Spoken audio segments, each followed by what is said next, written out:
자, 저희 앞에 슬라이드 잘 보이시죠? 저희 오늘 준비된 내용 나가보도록 하겠습니다. 오늘은 6주차고 오늘 나갈 내용이 따로 있어요. 있는데 저희가 지난 5주차 강의 자료에서 뒷부분을 못 봤습니다. 엑서사이즈도 그래서 문제 소개만 해드리고 넘어갔던 걸로 기억을 하는데 그 부분부터 나가고 다 나가면 6주차 강의 자료로 넘어가도록 하겠습니다. 오늘 5주차 남은 부분과 6주차 전부를 나가게 될 거고요. 챌린지 어떻게 잘 계획 수립하고 계신가요? 이미 신청한 분들도 몇 분 계신데 제가 스프레드시트를 계속해서 업데이트하고 있습니다. 아마 10개가 살짝 넘을 거예요. 제가 올려드린 거 말고도 다양한 대회들이 있으니까 관심 가지는 거 한번 찾아서 참여해 보시죠. 의사결정나무에 대해서 지난주에 살펴보다가 말았습니다. 이 의사결정나무라는 거는 결국 이런 골격을 가지는 구조였지요. 우리가 자료구조 등지에서 봤던 그 나무입니다. 나무인데 보통 이렇게 이진 분류가 되는 경우에는 왼쪽이 yes, 오른쪽이 no의 역할을 해서 끊임없이 질문과 답을 이어가는 과정이라고 말씀드렸습니다. 즉 수천 명의 데이터로 열심히 학습해서 어떤 나무를 만든 상태에서 궁금한 건 뭐냐면 미지의 고객, 학습된 고객이 아니라 미지의 고객 X가 포지를 쓰나? Yes. 청년인가? Yes. 그렇다면 미지의 고객 X는 진실은 모르지만 이탈할 것 같다 라고 예측하는 게 의사결정나무의 원리였습니다. 자, 근데 이 의사결정나무를 만드는 방식에 대해서 살펴보았는데 그 방식을 알기 전에 불순도라는 지표를 이해하는 게 굉장히 중요했어요. 강아지가 다수인 요 그룹에서 고양이가 섞여 있다면 고양이가 불순 원소가 되는 건데 그때 불순도는 어떻게 계산한다? 진위, 엔트로피 두 가지 계산 방식이 있다라고 말씀드렸고 그 중에서 가장 많이 쓰는 특히 카트 알고리즘에서 쓰는 이 진위 계수의 경우에는 간단했습니다. 1에서 항목 비율 제곱 시그마를 뺀 값이었습니다. 즉 3분의 2의 제곱과 3분의 1의 제곱을 더해서 그 값을 1에다가 빼면 그게 곧 진위 계수고 어떻게 계산하든 간에 불순도가 높은 게 많이 섞여 있는 거, 우리가 원치 않는 거였습니다. 반대로 얘기하자면 불순도가 낮은 거, 순수한 게 우리가 원하는 거라고 말씀을 드릴 수 있겠고요. 이렇게 순수하게끔 만드는 것이 바로 의사결정나무의 원리였습니다. 의사결정나무는 뭐 카트, 케이드 등등 여러 가지가 가능할 텐데 그 중에서 카트 알고리즘을 간략하게나마 살펴보았어요. 저희 알고리즘 전공교 과목에서도 간단하게 설명드렸던 부분이었고 지난 시간에도 언급을 했지만 결국 의사결정나무를 만드는 건 질문의 연쇄를 만드는 겁니다. 즉 첫 번째 질문, 루트 노드의 질문을 뭘로 설정할까? 부터 시작을 하는 건데 그 루트 노드에 던질 수 있는 질문은 사실 세 가지밖에 없어요. 지금 여기 기준으로 따지자면은 이탈을 할지 말지가 궁금한 거니까 이탈 가지고 물어볼 수는 없고 그 이탈을 예측하기 위해 투입된 세 가지 입력 변수에 대해서 질문을 할 수 있는데 꼴랑 뭐밖에 못한다? 5G 쓰십니까? 청년이십니까? 문의 전화 한 적이 있으십니까? 이 세 가지밖에 못한다라는 거죠. 그러면 결국 첫 루트 노드에 들어갈 질문이 이 셋 중 하나, 범위는 이 안에 있다라는 건데 첫 번째 케이스에 대해서 뭐를 계산할 수 있다? 가중진위를 계산할 수 있었습니다. 즉 5G를 쓰십니까? 라고 물어봤을 때 결국 씁니다, 안 씁니다. 한 그룹이 비어 있을 수도 있긴 하지만 어쨌든 씁니다, 안 씁니다로 나뉠 수가 있는데 5G를 쓰는 그룹에서 이탈자가 있을 수도 있고 5G를 안 쓰는 그룹에서 이탈자가 있을 수도 있고 다 다르잖아요. 그래서 각각의 그룹에 대해서 이탈 잔류 몇 대 몇을 해서 각각의 진위를 구한 다음에 평균을 내는 게 가중진이었습니다. 이때 주의해야 될 건 그룹별로 사이즈가 다른데 그냥 단순 산술 평균 때리면 아니 되니까 가중산술 평균, 가중평균을 때렸다라는 걸 말씀을 드렸고요. 결국 이 셋 중에서 진위는 결국 불순도니까 진위가 가장 낮은 값을 택하면 그게 첫 번째 질문. 그렇게 yes, no로 나뉘면 데이터셋이 반갈래로 나뉠 테니까 반토막이 될 테니까 여기서도 또 좋은 질문을 재귀적으로 찾을 수가 있겠고 여기서도 또 좋은 질문을 재귀적으로 찾을 수가 있겠고 그래서 재귀적이자 그리디적인 게 바로 이 카트 알고리즘, 의사결정나무 알고리즘의 원리였습니다. 직접 만들어 봤고요. 결국 궁금한 건 미지의 고객 XYZ 점점점이 실제로 이탈할지인데 그건 우리가 직접 나무를 비주얼라이징하게 따라가는 것도 가능하겠지만 여기서 제시하는 파이썬 코드에서의 predict를 이용해서도 미지의 고객의 이탈 여부를 찍어 맞힐 수 있었습니다. 지난 시간 내용 그리고 파이썬 코드를 복습하는 겸 해서 풀이 시간은 따로 드리지 않고 지금 같이 한번 엑서사이즈 3를 풀어보는 걸로 오늘의 수업을 시작하도록 할게요. 지난 시간에 문제는 소개를 해드렸죠. 마켓.csv에 뭐가 있냐면 그 사이에 지금 설명드리는 사이에 받았다 삭제하신 분들은 다시 받아주시면 좋을 것 같아요. 이렇게 생긴 데이터셋이었습니다. 여러분 블랙보드에 week5 데이터 .zip에 들어가 있는 파일의 일부입니다. 이렇게 생긴 게 홍당무 마켓 데이터셋이었습니다. 4개의 열이 존재하고요. price, join, credit, fraud or not이 있는데 네 번째가 가장 궁금한 즉 y 출력 변수인 것 같아요. fraud or not의 경우에는 정상 거래인 경우에는 노말이라고 비정상 사기 거래 의심자의 경우에는 fraud라고 출력되는 걸 확인할 수 있겠습니다. 결측치 하나 없고요. 거래 건수는 총 40건이군요. 자, 40건에 대해서 역시 결측치 없이 price, join, credit이 모두 박혀 있습니다. price는 판매가가 시세의 몇 %인가? 시세의 100%로 파는 중고 제품은 없죠. 예, 몇 %일 텐데 그 퍼센티지가 나타나 있고 join, 가입하고 며칠 지나서 쓴 거냐? 그리고 credit, 실명 인증을 한 고객이냐? yes, no겠죠. 이렇게 두 가지로 갈리는 걸 확인할 수가 있겠습니다.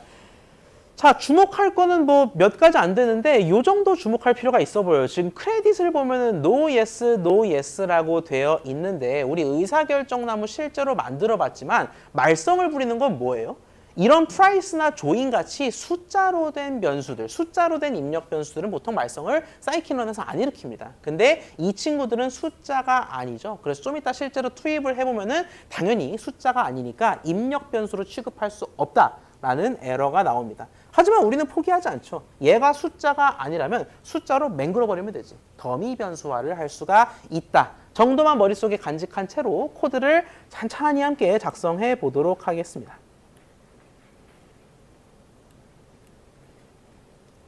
반반 띄워져 있죠. 네. 저는 마켓.csv를 이미 넣어놨습니다. 안 넣은 분들은 여러분 파이썬 개발 환경을 켜셔서 저랑 같이 넣고 출발하도록 할게요. 자, 어차피 지난 시간에 봤던 의사결정나무 생성 코드 그리고 그래피즈를 이용한 시각화 코드에서 거의 몇 발짝 안 넘어갈 것 같습니다. 거의 판박이인데 뭐 더미 변수화라든지 그런 사소한 것들만 깔짝깔짝 바꿔주면 될 것 같아요. 일단 지난 시간에 이미 다 설치하셨겠지만 그래피즈 깔고 출발해 보도록 하죠. 이미 설치된 분들은 아마 별게 안 뜰 겁니다. 그 다음에 라이브러리를 불러오는 것에서 출발을 했는데 사이클런에서 회귀뿐만이 아니라 트리 그리기도 가능하다라고 말씀을 드렸어요. 정확히는 트리의 규칙을 찾는 거지만 디시전 트리 클래시파이어를 불러올 수 있었고 그래피즈는 이 사이클런과 그래피즈를 연동하는 데 익스포트 그래피즈를 쓴다라고 말씀을 드렸습니다. 의 상태에서 우리가 뭐를 불러온다? read 뭐를 할까 하니 market.csv였죠. read csv를 쓰는 게 맞는 것 같아요. market.csv 왼쪽에 이론 코드를 참고하되 우리의 상황에 맞게 좀 변형해야 할 것 같습니다. market.csv를 read csv로 가져오는 것에서부터 출발하겠습니다. 뭐 가져오고 눈으로 보기나 할까요? 시간도 많은데. 자, 이렇게 우리가 엑셀에서 봤던 그것과 동일한 형태인 걸 확인할 수 있겠습니다. No more fraud 결측치 하나 없겠고요. 40행이군요. 자, 이 상태에서 우리가 그냥 바로 입력 변수 앞에 셋, 출력 변수 뒤에 하나는 잘못된 접근입니다. 해보시면 아시겠지만 이 크레딧이 말썽꾸러기다. 문자 범주 변수니까. 범주 변수를 안 말썽 일으키게 하려면 우리는 보통 더미즈를 썼습니다. df는 getDomies를 이용해서 특정 변수들을 더미 변수로 바꾸겠다라는 건데 들은 아니에요. 크레딧 하나만 더미 변수화하면 될 것 같습니다. fraud or not도 문자형 범주 변수 아닌가요? 라고 생각할 수 있지만 얘는 어차피 기다 아니다. y 값이기 때문에 범주 변수여도 상관이 없습니다. 자, df에 대해서 우리가 getDomies를 적용을 할 거고요. 어떤 컬럼들을 더미 변수화 할 건가요? 컬럼들은 아니고 크레딧 하나만을 바꿔주도록 하겠습니다. 자, 그 다음에 또 df 한번 볼까요? 여유 있게. 뒤에도 아마 보이시죠? 뒤에 잘 안 보인다 하면은 손 들어주세요. 자, 했을 때 뭐 밑에까지 내려볼 필요도 없이 price, join, fraud or not까지는 괜찮은데 원본 크레딧은 사라지고 크레딧 no와 크레딧 yes 두 갈래로 나뉘는 걸 확인할 수 있겠습니다. 자, 근데 우리 테크놀로지, 즉 2G, 3G, 4G, 5G를 더미 변수화 했을 때랑은 조금 궤가 다른 것 같습니다. 왜? 얘는 2, 3, 4, 5G 열을 만드는 게 아주 좋은 접근이었어요. 좋은 접근이었는데 지금 얘를 보면 크레딧 노 열을 만들고요. 크레딧 예스 열을 만드는데 이 두 열을 굳이 긁어부스럼 다 만들 필요가 없다라는 겁니다. 어차피 no가 true면 yes는 false일 거고 no가 false이면 yes는 true인 것을 둘은 색만 반전돼 있을 뿐이지 같은 의미의 열이다라는 거죠. 다시 말해서 뭐예요? 얘는 어떻게 해야 된다? true, false 이렇게 돼 있는 걸 사실상 어떻게 해야 되냐면은 한 열만 택할 필요가 있다라는 겁니다. 두 열을 다 x 변수로 독립된 x 변수로 넣어도 가능은 해요. 나무를 만들 수는 있지만 굳이 그럴 필요가 없다라는 겁니다. no가 아니면 yes가 그렇다고 no가 그렇다면 yes는 아니다. 같은 의미니까 둘 중 하나의 열만을 독립된 x 변수로 넣을 필요가 있어 보여요. 우리 그건 머릿속에 넣고 다음으로 넘어가죠. x와 y들을 결정해야 되는데 y가 좀 더 쉬워 보입니다. df에서 뭐를 y로 택한다? fraud or not. 우리는 지금 사기거래를 탐지하려고 하니까. 를 때려봤고요. 그 다음에 ILOC, 뭐 다른 방법도 있지만 얘가 편하니까 ILOC를 이용해서 여러 열들을 선택해서 걔들을 X 변수로 몽땅 집어넣을 건데 0번째 프라이스 들어가야 될 것 같고요. 1번째 조인 들어가야 될 것 같고요. 얘는 Y입니다. 그 다음에 3번, 4번 중 하나를 넣어야 되는데 뭐를 넣을까요? 기왕 넣는 거 그냥 yes가 true면은 좀 앞뒤가 맞으니까. no로 반대로 생각할 굳이 그럴 필요 없으니까 yes를 한번 넣어볼게요. yes는 네 번째 열입니다. 2 띄고 3 띄고 4를 넣도록 하겠습니다. 결국 x 독립 변수 3가지, 불필요하게 2개씩 안 넣는다고 했어요. 3개와 1개를 가지고 의사결정 나무를 만들 준비를 끝낸 겁니다. 그러면 트리 모델을 바로 만들어낼 수가 있겠죠. 어떻게? 불러왔던 를 이용해서 말이지. 크라이테리언을 적어야 되는데 문제 상황 잠깐만 돌아가 볼게요. 조건에 부합하도록 나무를 만들라라고 했는데 조건이 애초에 지니 지수를 이용해서 카트 나무 만들라고 했습니다. 그 말인즉슨 크라이테리언은 엔트로피가 아니라 지니로 설정해야 된다라는 걸 알 수가 있겠고요. 입노드의 최소 샘플 수, 얘는 질문 개수는 제한하지 않았는데 입노드의 최소 샘플 수가 2가 되도록 제한을 했네. 그게 뭐였더라? 민 샘플즈 리프였습니다. 콤마 민 샘플즈 리프를 2로 제한해서 나무를 맹글도록 하겠습니다. 그러면 그 나무를 맹근 거는 오직 규칙만 선언했을 뿐, 즉 컨베이어 벨트만 깔았을 뿐 재료를 안 올린 거니까. 재료를 올리려면 핏을 해야 된다라고 누차 말씀을 드렸습니다. 모델에 핏을 하는데 뭐랑 뭐를 넣는다? x, y를 미리 빼놨잖아요. 이때를 위해서 재료를 빼놓은 거지. dfx, dfy를 넣도록 하겠습니다. 자, 이것까지 하면 트리의 모든 규칙, 다시 말해서 좋은 질문들이 다 뽑히는 거거든요. 근데 그건 질문이고 우린 눈으로 보고 싶죠. 그래서 눈으로 닷 데이터를 만들어서 보도록 하겠습니다. 얘가 조금 오탄하기 쉬운 부분이었다라는 건 기억하시죠. 익스포트 그래피즈를 이용해서 트리 모델에 대해서 닷 데이터를 생성하도록 하겠습니다. 이때의 닷 데이터는 시각화를 위한 재물이라고 생각하면 된다라고 말씀드렸습니다. 아웃 파일은 none으로 지정하고요. 한 줄에다가 그냥 다 쓸게요. feature names는 dfx columns. 혹시 앞에 대상이 틀렸나 하고 보니까 저희도 어차피 dfx로 정의했죠. 상관없을 것 같습니다. class names equal tree 모델에 클래시즈가 애초에 정의되어 있다라는 거고 필드부터는 디자인의 영역입니다. true, true, special, true까지 넣고 괄호를 마치도록 하겠습니다.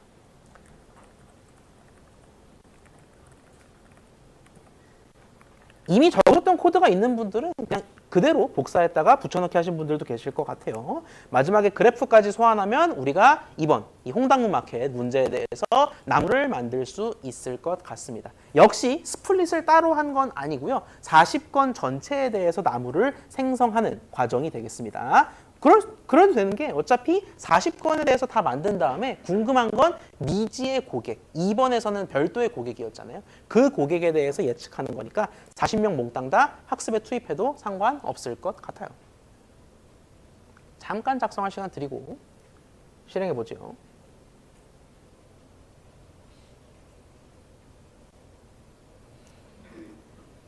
못 따라오셨더라도 이 코드랑 똑같습니다. 제가 언급드렸던 겟더미즈의 일부 뭐 이런 것들만 수정하면 되는 거니까요. 큰 틀은 이론 슬라이드와 동일하다라고 보시면 되겠습니다. 실행을 했을 때 그래피즈가 잘 설치되어 있다라는 전제하에 정상적인 트리가 나오는 걸 확인할 수 있겠습니다. 좀 줄여드릴까요? 자, 40명짜리 데이터인 것 치고는 좀 질문이 많기는 합니다. 왜? 우리가 별도의 질문 개수를 제한하지 않았으니까. 질문 개수는 뭘로 제한했죠? 맥스뎁스로 제한했거든. 근데 맥스뎁스 인자를 따로 주지 않고 그 대신 리프, 282 노드의 최소 크기만 지정했다 보니까 2가 될 때까지 계속 물어본 거야. 이 밑에는 왜 오른쪽과 다르게 질문이 없을까? 그럴 수밖에 없어요. 왜? 282가 2니까 더 이상 쪼개질 수가. 282 그 자체인데 원자 수준의 282인데 어떻게 더 쪼개지겠어? 더 이상 쪼개질 수 없으니까 질문을 덜 한 거일 뿐이지 오른쪽을 보면은 282가 조금이라도 크다. 그러면 계속 질문해서 더 낮춰진 것을 확인할 수가 있어요. 12의 경우에는 더 낮추고가 반복된 거죠. 자, 이렇게 나무가 만들어졌고 뭐 글쎄 만족스러운지는 우리가 2번 문제를 풀면서 알아봐야 될 것 같아요. 2번 문제가 시은이에 대한 얘기였습니다. 가입 3일 뒤에 시세의 70% 가격에 스웨터 판매글을 게시했는데 시은이는 크레딧, 실명 인증을 수행하지 않았다라고 합니다. 자, 그러면 시은이의 예시 40명 중엔 없습니다. 하지만 시은이의 예시를 가지고 나무를 탈 수는 있다라는 거죠. 물론 2번을 풀 수 있는 방법은 사실 엄밀하게 두 가지긴 합니다. 첫 번째, 이 시은이에 해당하는 CSV 또는 데이터 프레임을 여러분이 만든 다음에 그 데이터 프레임에다가 프레딕트를 적용할 수도 있겠어요. 근데 어차피 한 명이니까 우리가 그냥 눈으로 따라가는 것도 나쁘지 않겠죠. 가입 3일 뒤에 시세 70%, 즉 판매가 이 프라이스가 70이란 얘기겠죠. 그리고 조인이 3이고 크레딧은 NO일 거예요. 자, 이 상태에서 사기 거래로 탐지되는지 한번 따라가 보도록 하겠습니다. 자, 조인이 2.5 이하냐라고 묻고 있습니다. 즉, 가입하고 2.5일 이하냐라고 묻는데 하필 3일이죠. 즉, 2.5일 이하가 아니다. false. 오른쪽으로 이동해야 한다라는 걸 확인할 수 있겠습니다. 오른쪽에 음영 처리를 해드릴게요. 자, 이번엔 두 번째로 뭘 묻고 있냐? 그럼 15.5 이하냐? 라고 묻고 있는데 15.5보다는 작지요? 3이니까. 그래서 왼쪽으로 이동한다. 이번엔 프라이스가 30일 이하냐라고 묻고 있는데 프라이스는 70입니다. 훨씬 크지요?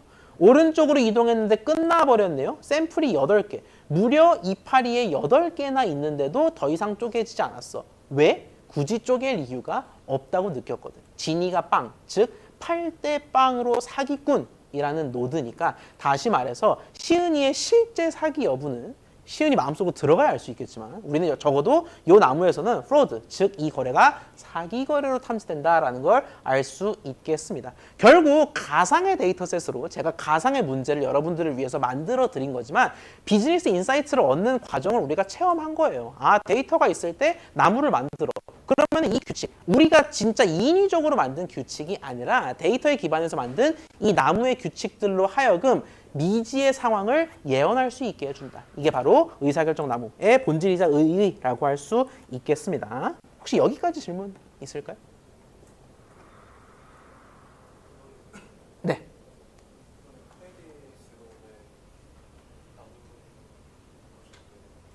아, 좋은 질문을 주셨어요. 지금 따라가다 보면은 뭐 했냐면 가입일수, 또 가입일수, 가격, 끝나버렸죠. 적어도 요 시은이의 사례를 탐지하는 데 있어서 예언하는 데 있어서는 우리가 사실 한 변수를 안 썼습니다. 근데 오히려 우리가 이렇게 한 변수를 안 쓴 거, 실제로 안 쓸 수 있고요. 이 안 쓴 게 나무의 특성을 적나라하게 드러낸다라고 생각해 주시면 되겠습니다. 이 나무에는 어떤 특성이 있냐면 좋은 변수를 따로따로 알아서 골라주는 특성을 가지고 있어요. 우리가 데이터셋이 있을 때 예를 들어 내가 운이 좋아서 변수를 막 107개 정도 얻었다라고 생각을 해볼게요. 그러면 내가 고민을 하게 돼. 계산량이 너무 많고 컴퓨터가 힘들어해서 내가 107개를 다 넣어도 될까? X1부터 X106, 107까지 다 넣어도 될까? 라고 생각하게 되는데 나무에는 보통 다 넣어도 아주 큰 문제, 연산에서의 큰 문제는 없어요. 왜? 어차피 107개를 넣으면 얘가 좋은 곡식을 고르듯이 괜찮은 변수들을 골라서 질문을 만들기 때문에 다 넣어도 된다라는 겁니다. 그게 이 상황에서 발현된 거예요. 세 가지 변수가 존재했지. 근데 적어도 시은이의 사례를 판단하는 데 있어서는 크레딧 변수는 별로 쓸모가 없었던 거야. 지니 지수를 낮추는, 불순도를 낮추는 방향에서는 요 두 변수만 쓰잘머리 있었다, 쓸모 있었다라는 거죠. 그래서 실제로 몇 개의 변수를 투입하든 간에 많이 투입하든 적게 투입하든 아예 안 쓰는 변수가 존재할 수도 있다. 그게 나무의 특성이 되겠습니다. 네. 다른 질문 있을까요?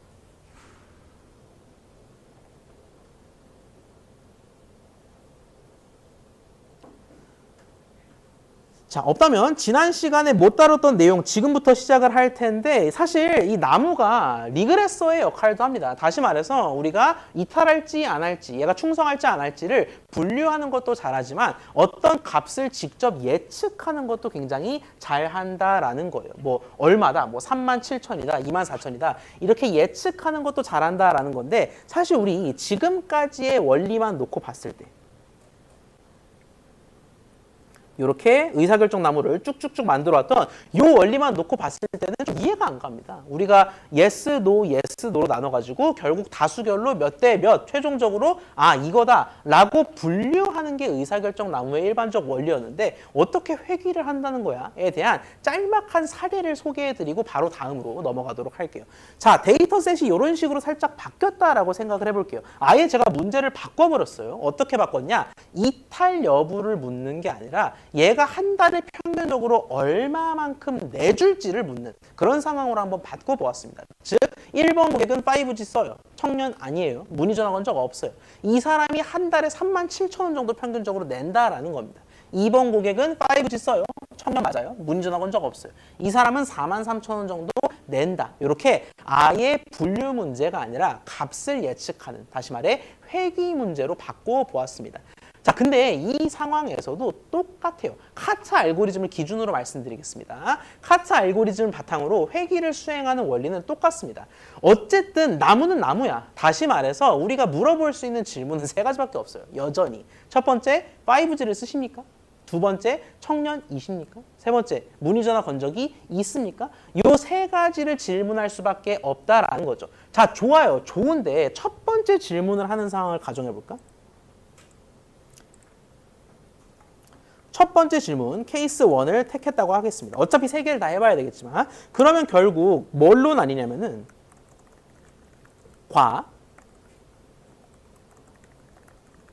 으로 나뉘어요. 그 다음에 우리가 이 집단 간의 규모, 집단별 사이즈를 고려해서 가중 진위를 계산해서 그 가중 진위를 케이스 1, 2, 3에 대해 비교하는 게 질문 설정의 과정이었잖아요. 근데 얘는 그게 안 돼. 진위를 계산할 수가 없다라는 거죠. 강아지, 고양이, 이탈, 안 이탈 이렇게 나뉘니까 진위를 계산할 수 있었는데 지금은 5G 사용 집단이 뭐 나뉘어요? 5G를 사용하는 집단 1번, 2번, 3번, 5번, 6번 이탈하고 유지하고 모시고가 없어. 아예 변수가 날아가 버렸고요. 이 사람들을 뭐밖에 모르냐면 요금밖에 모른다라는 거예요. 우리가 알고 싶은 그것, 요금밖에 모른다 이 말이지. 37,000, 43,000, 92,000, 패스 82,000, 83,000 밖에 모른다라는 거죠. 자, 근데 진위처럼 뭔가 불순한 퍼져 있는 정도를 계산하고 싶은데 정작 범주 변수가 아니라 수치 변수야. 퍼져 있는 정도는 계산하고 싶고 정작 변수는 수치 변수고 뭐 생각나는 거 있습니까?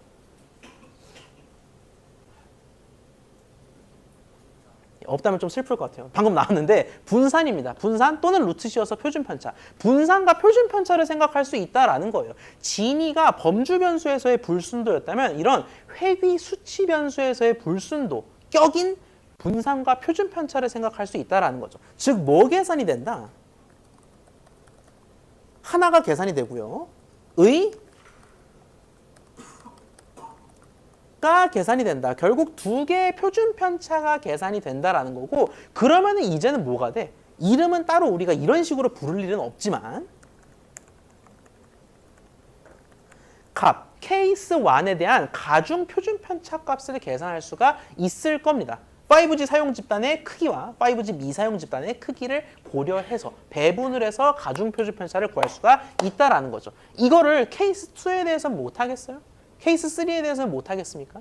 그래서 우리가 케이스 1, 2, 3에 대해 가중 진위 대신 가중 표준 편차를 계산함으로써 그렇게 우리가 첫 번째 질문을 결정할 수 있다면 두 번째, 세 번째 질문은 당연히 우리 카트에서 그랬던 것처럼 분류 카트에서 그랬던 것처럼 똑같이 질문을 계속 재기적으로 뻗어 나갈 수 있다라는 거죠. 그런 식으로 우리가 계산을 할 수 있고, 그러면은 결론적으로 뭐 이파리가 어떻게 나오겠죠. 뭐 질문 yes, no, yes, no에서 예를 들어 마지막 리프, 제가 리프의 사이즈에 제한을 걸어서 마지막 리프에 뭐가 남았냐면 37,000원인 놈과 92,000원인 놈이 남았다라고 쳐볼게요. 그러면 미지의 고객이 이 리프에 도달해. 37,000과 92,000이 존재하는 이 리프에 도달해. 그럼 미지의 고객이 얼마 낸다고 예측하면 될까요? 37,000과 92,000에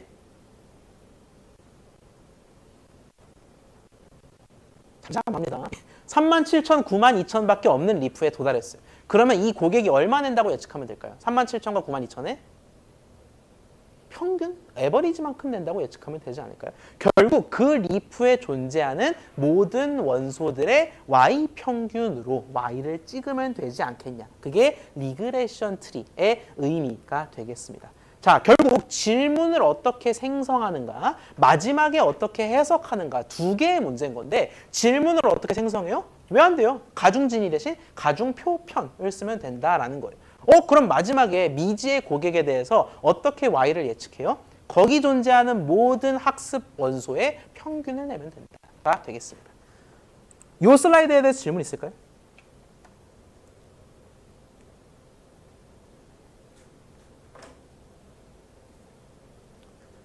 결국 카트는 그 이름 따라서 Classification and Regression Tree라는 그 이름에 걸맞게 동일한 방식으로 진짜 그냥 진위 쓰냐 표준 편차 쓰냐 마지막에 평균 내냐 다수결 내냐의 차이일 뿐이지 거의 동일한 방식으로 분류를 수행했다. 분류와 예측을 수행했다가 되겠습니다. 자, 근데 결국 이 디시전 트리의 본질은 분류에 있긴 해요. 예측도 아주 잘하지만 본질은 분류인데 이 분류가 잘 됐는지 평가하는 것도 굉장히 중요합니다. 뭐처럼? 마치 회귀에 있어서 우리가 MAP, RMSE 등등을 봤던 것처럼. 그래서 회귀를 평가하듯 분류도 평가해야 할 텐데 그 여러 가지 방법에 대해서 살펴보도록 할게요. 아주 중요한 내용이 되겠습니다. 자, 에큐러시에 대해서 먼저 언급을 드릴 건데 제가 4,000명에 대해서 학습을 했어요. 멋진 트리를 만들었다라고 치겠습니다. 이 텔레콤 데이터에 대해서. 그리고 내가 사실 몇 개 빼놨다라고 가정을 해볼게요. 여러분께 드리진 않았지만 400명의 데이터를 미리 빼놔서 평가에만 썼다라고 가정해 보겠습니다. 그러면은 평가를 할 때 가능한 케이스는 사실 4가지밖에 없습니다. 400명을 하나하나 대입해 봤는데 야, 얘는 내가 알아. 실제로 우리 통신사를 도망간 걸 알거든. 근데 실제로 도망갔다고 예측을 했네. 그럼 맞은 겁니다. 그게 270명. 야, 얘는 실제로 보니까 번호 이동하고서 도망갔어. 근데 예측은 틀렸네. 그게 20명이라는 거고요. 야, 얘는 우리 통신사에 충성했어. 근데 내가 잘못 찍었네, 나무에서. 그게 30명.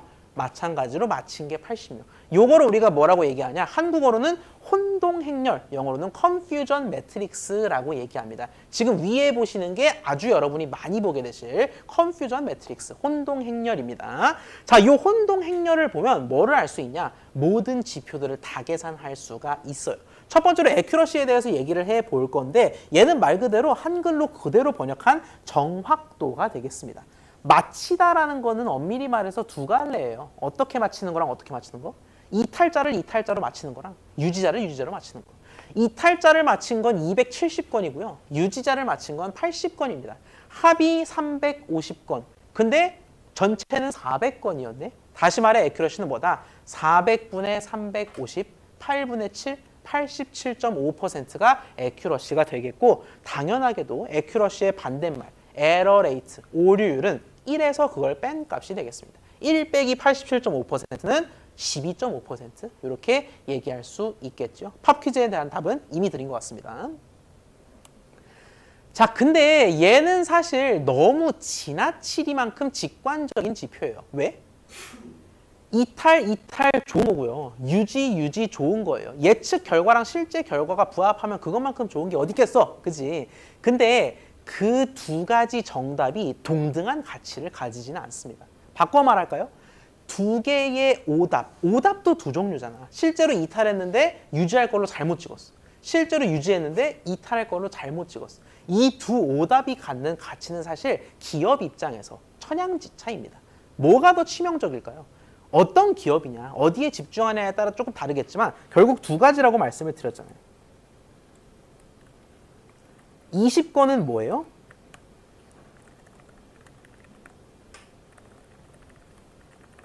도망갔어. 이 되겠고 좀 편하게 쓸게요. 30건은 뭐가 되겠습니까?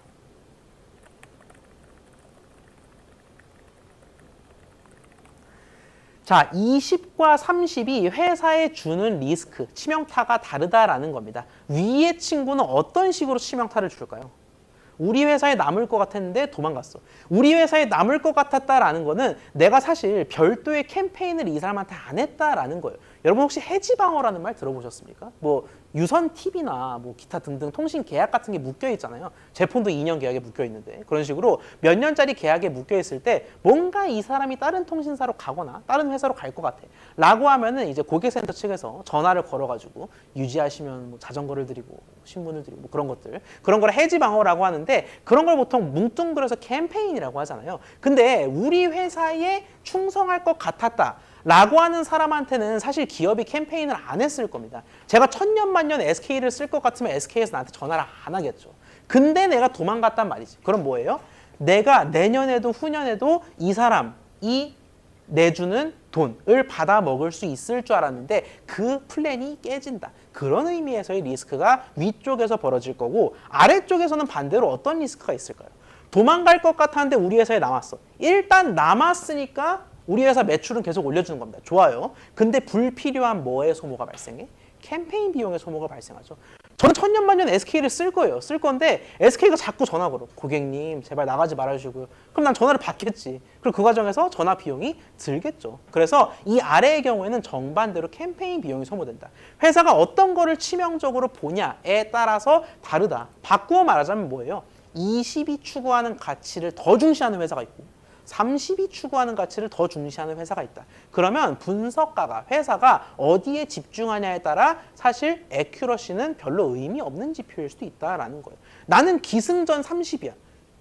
근데 애큐러시만 보자면은 얘가 30, 20인지 49, 1인지 1, 49인지 알 길이 없다라는 거예요. 둘의 비율, 포션을 알 수 없기 때문에 둘의 포션을 고려한 다른 지표, 즉 애큐러시를 넘어선 지표가 필요하다라는 겁니다. 지금부터는 축을 고려해서, 즉 이탈이냐 유지냐, 실제냐 예측이냐를 고려해서 지표를 한번 생각해 보도록 하겠습니다. 리콜과 프리시전을 대비해서 볼 수가 있겠는데요. 리콜의 경우에는요.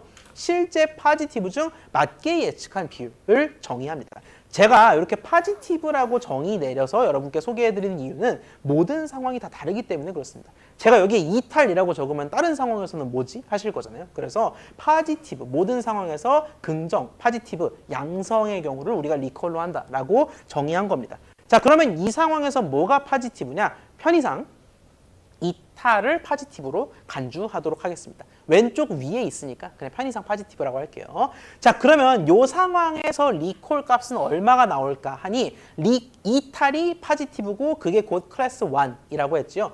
실제 파지티브 데이터 중 맞게 예측한 비율이 리콜입니다. 메모장 띄울게요.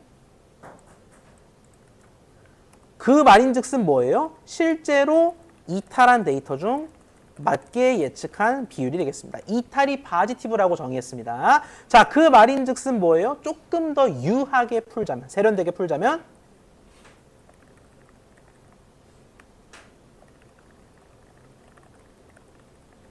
뭐 거기서 거긴데 실제로 이탈한 사람 중 이탈이라고 예측한 비율이 되겠죠. 자, 실제로 이탈한 사람은 모두 몇 명이에요? 혼동행렬만 보면?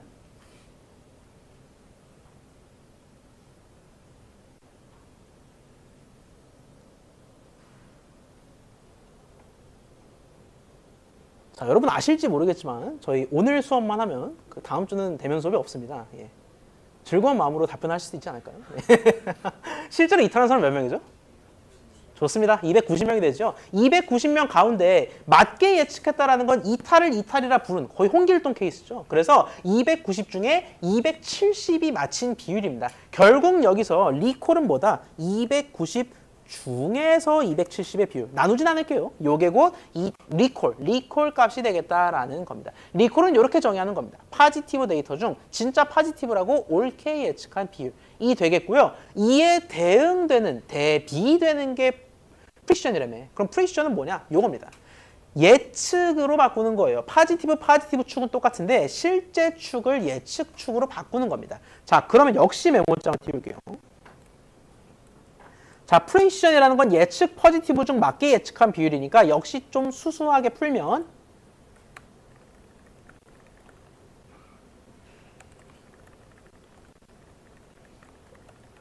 이 되겠습니다. 이탈할 것이라고 예측한 사람은 모두 몇 명이죠?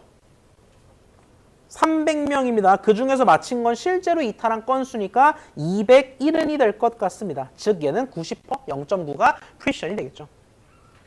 둘의 값이 지금 상황에서도 다르고 실제 여러분들이 분석할 때도 거의 99.9% 다를 겁니다. 애초에 산식이 다르니까. 그래서 리콜 프리시전 값은 실제로도 다를 가능성이 매우 높고 가지고 있는 가치도 다르다. 얘는 실제에 대해서 맞게 예측한 비율, 얘는 예측에 대해서 맞게 예측한 비율을 각각 리콜과 프리시전이라고 얘기를 하겠습니다. 상단과 같은 분류 상황에서 리콜과 프리시전의 값은 이미 구한 것 같습니다. 자, 근데 이것만으로는 좀 부족할 것 같아요. 아마 그 생각 많이 드셨을 겁니다. 제가 자꾸 뭐 가치가 다르다라고 얘기를 했는데 그러면 실제 예측만 대비하는 게 아니라 파지티브, 네거티브도 달리 가져가야 되는 거 아니냐? 그런 여러분들을 위해서 민감도와 특이도가 있습니다. 민감도는 sensitivity라고 많이 표현하고 특이도는 specificity라고 표현을 하는데 자, 오타인가 싶은 분들이 있을 수도 있어요. 지금 리콜이랑 sensitivity가 똑같죠? 오타가 아니고 실제로 정의가 같습니다. 얘는 대비되는 축이 다르기 때문에 바라보는 명칭이 대비되는 축이 다르기 때문에 정의하는 명칭이 다른 거고 실제로는 같은 걸 가리킵니다. 즉 리콜과 민감도, 리콜과 센시티비티는 실제로 정의가 같고 가리키는 값도 같다라는 겁니다. 다만 대비되는 축 방향이 다르다. 센시티비티가 실제 파지티브 중 맞게 예측한 비율이라면 스페시피시티는 실제 네거티브, 반대 데이터 중 맞게 예측한 비율이 되겠습니다. 즉 민감도는 이미 앞에서 구한 29분의 27을 그대로 따라가면 되겠고요. 특이도만 좀 주목할 필요가 있겠네요. 실제 네거티브 중 맞게 예측한 비율이라 함은 곧 뭐다?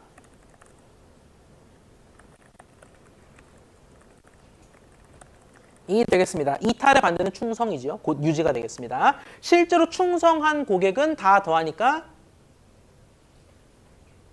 몇 명이죠?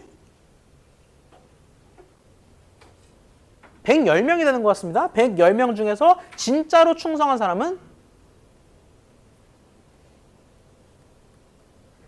80명인 것 같습니다. 축에 조심하셔야 됩니다. 실제로 유지하는 사람 중에 맞는 건 얘가 맞는 거죠. 그래서 110분의 80이 되겠습니다. 우리 귀찮으니 안 나눠봤지만 29분의 27, 30분의 27, 110분의 80 다 계산해보면 값이 전부 싹 다 다릅니다. 그 말은 뭐냐? 내가 어디에 집중하냐, 어느 가치에 좀 더 포커스를 두냐에 따라서 민감도, 특이도, 리콜, 프리시전 중 뭘 선택하느냐가 갈린다라는 겁니다.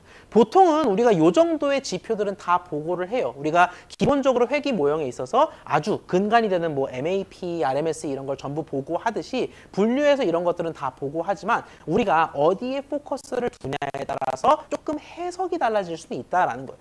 예를 들어 리콜이 너무 낮아. 아, 내가 열심히 나무를 만들고 뭐 이것저것 해봤는데 리콜이 너무 낮네. 그렇다 하더라도 내가 리콜보다 다른 쪽에 더 집중한다면 그 모델이 너무 평가절하 당할 필요는 없다라는 거예요. 결국 어디에 집중하냐가 관건이다라는 말씀을 드리고 요거는 한번 여러분 잠깐 풀어볼 시간을 드릴까요? 엑서사이즈 4가 되겠는데 기업에서 데이터 분석가로 일하고 있는 주은이가 파이썬으로 이런 결론을 도출했다라고 합니다.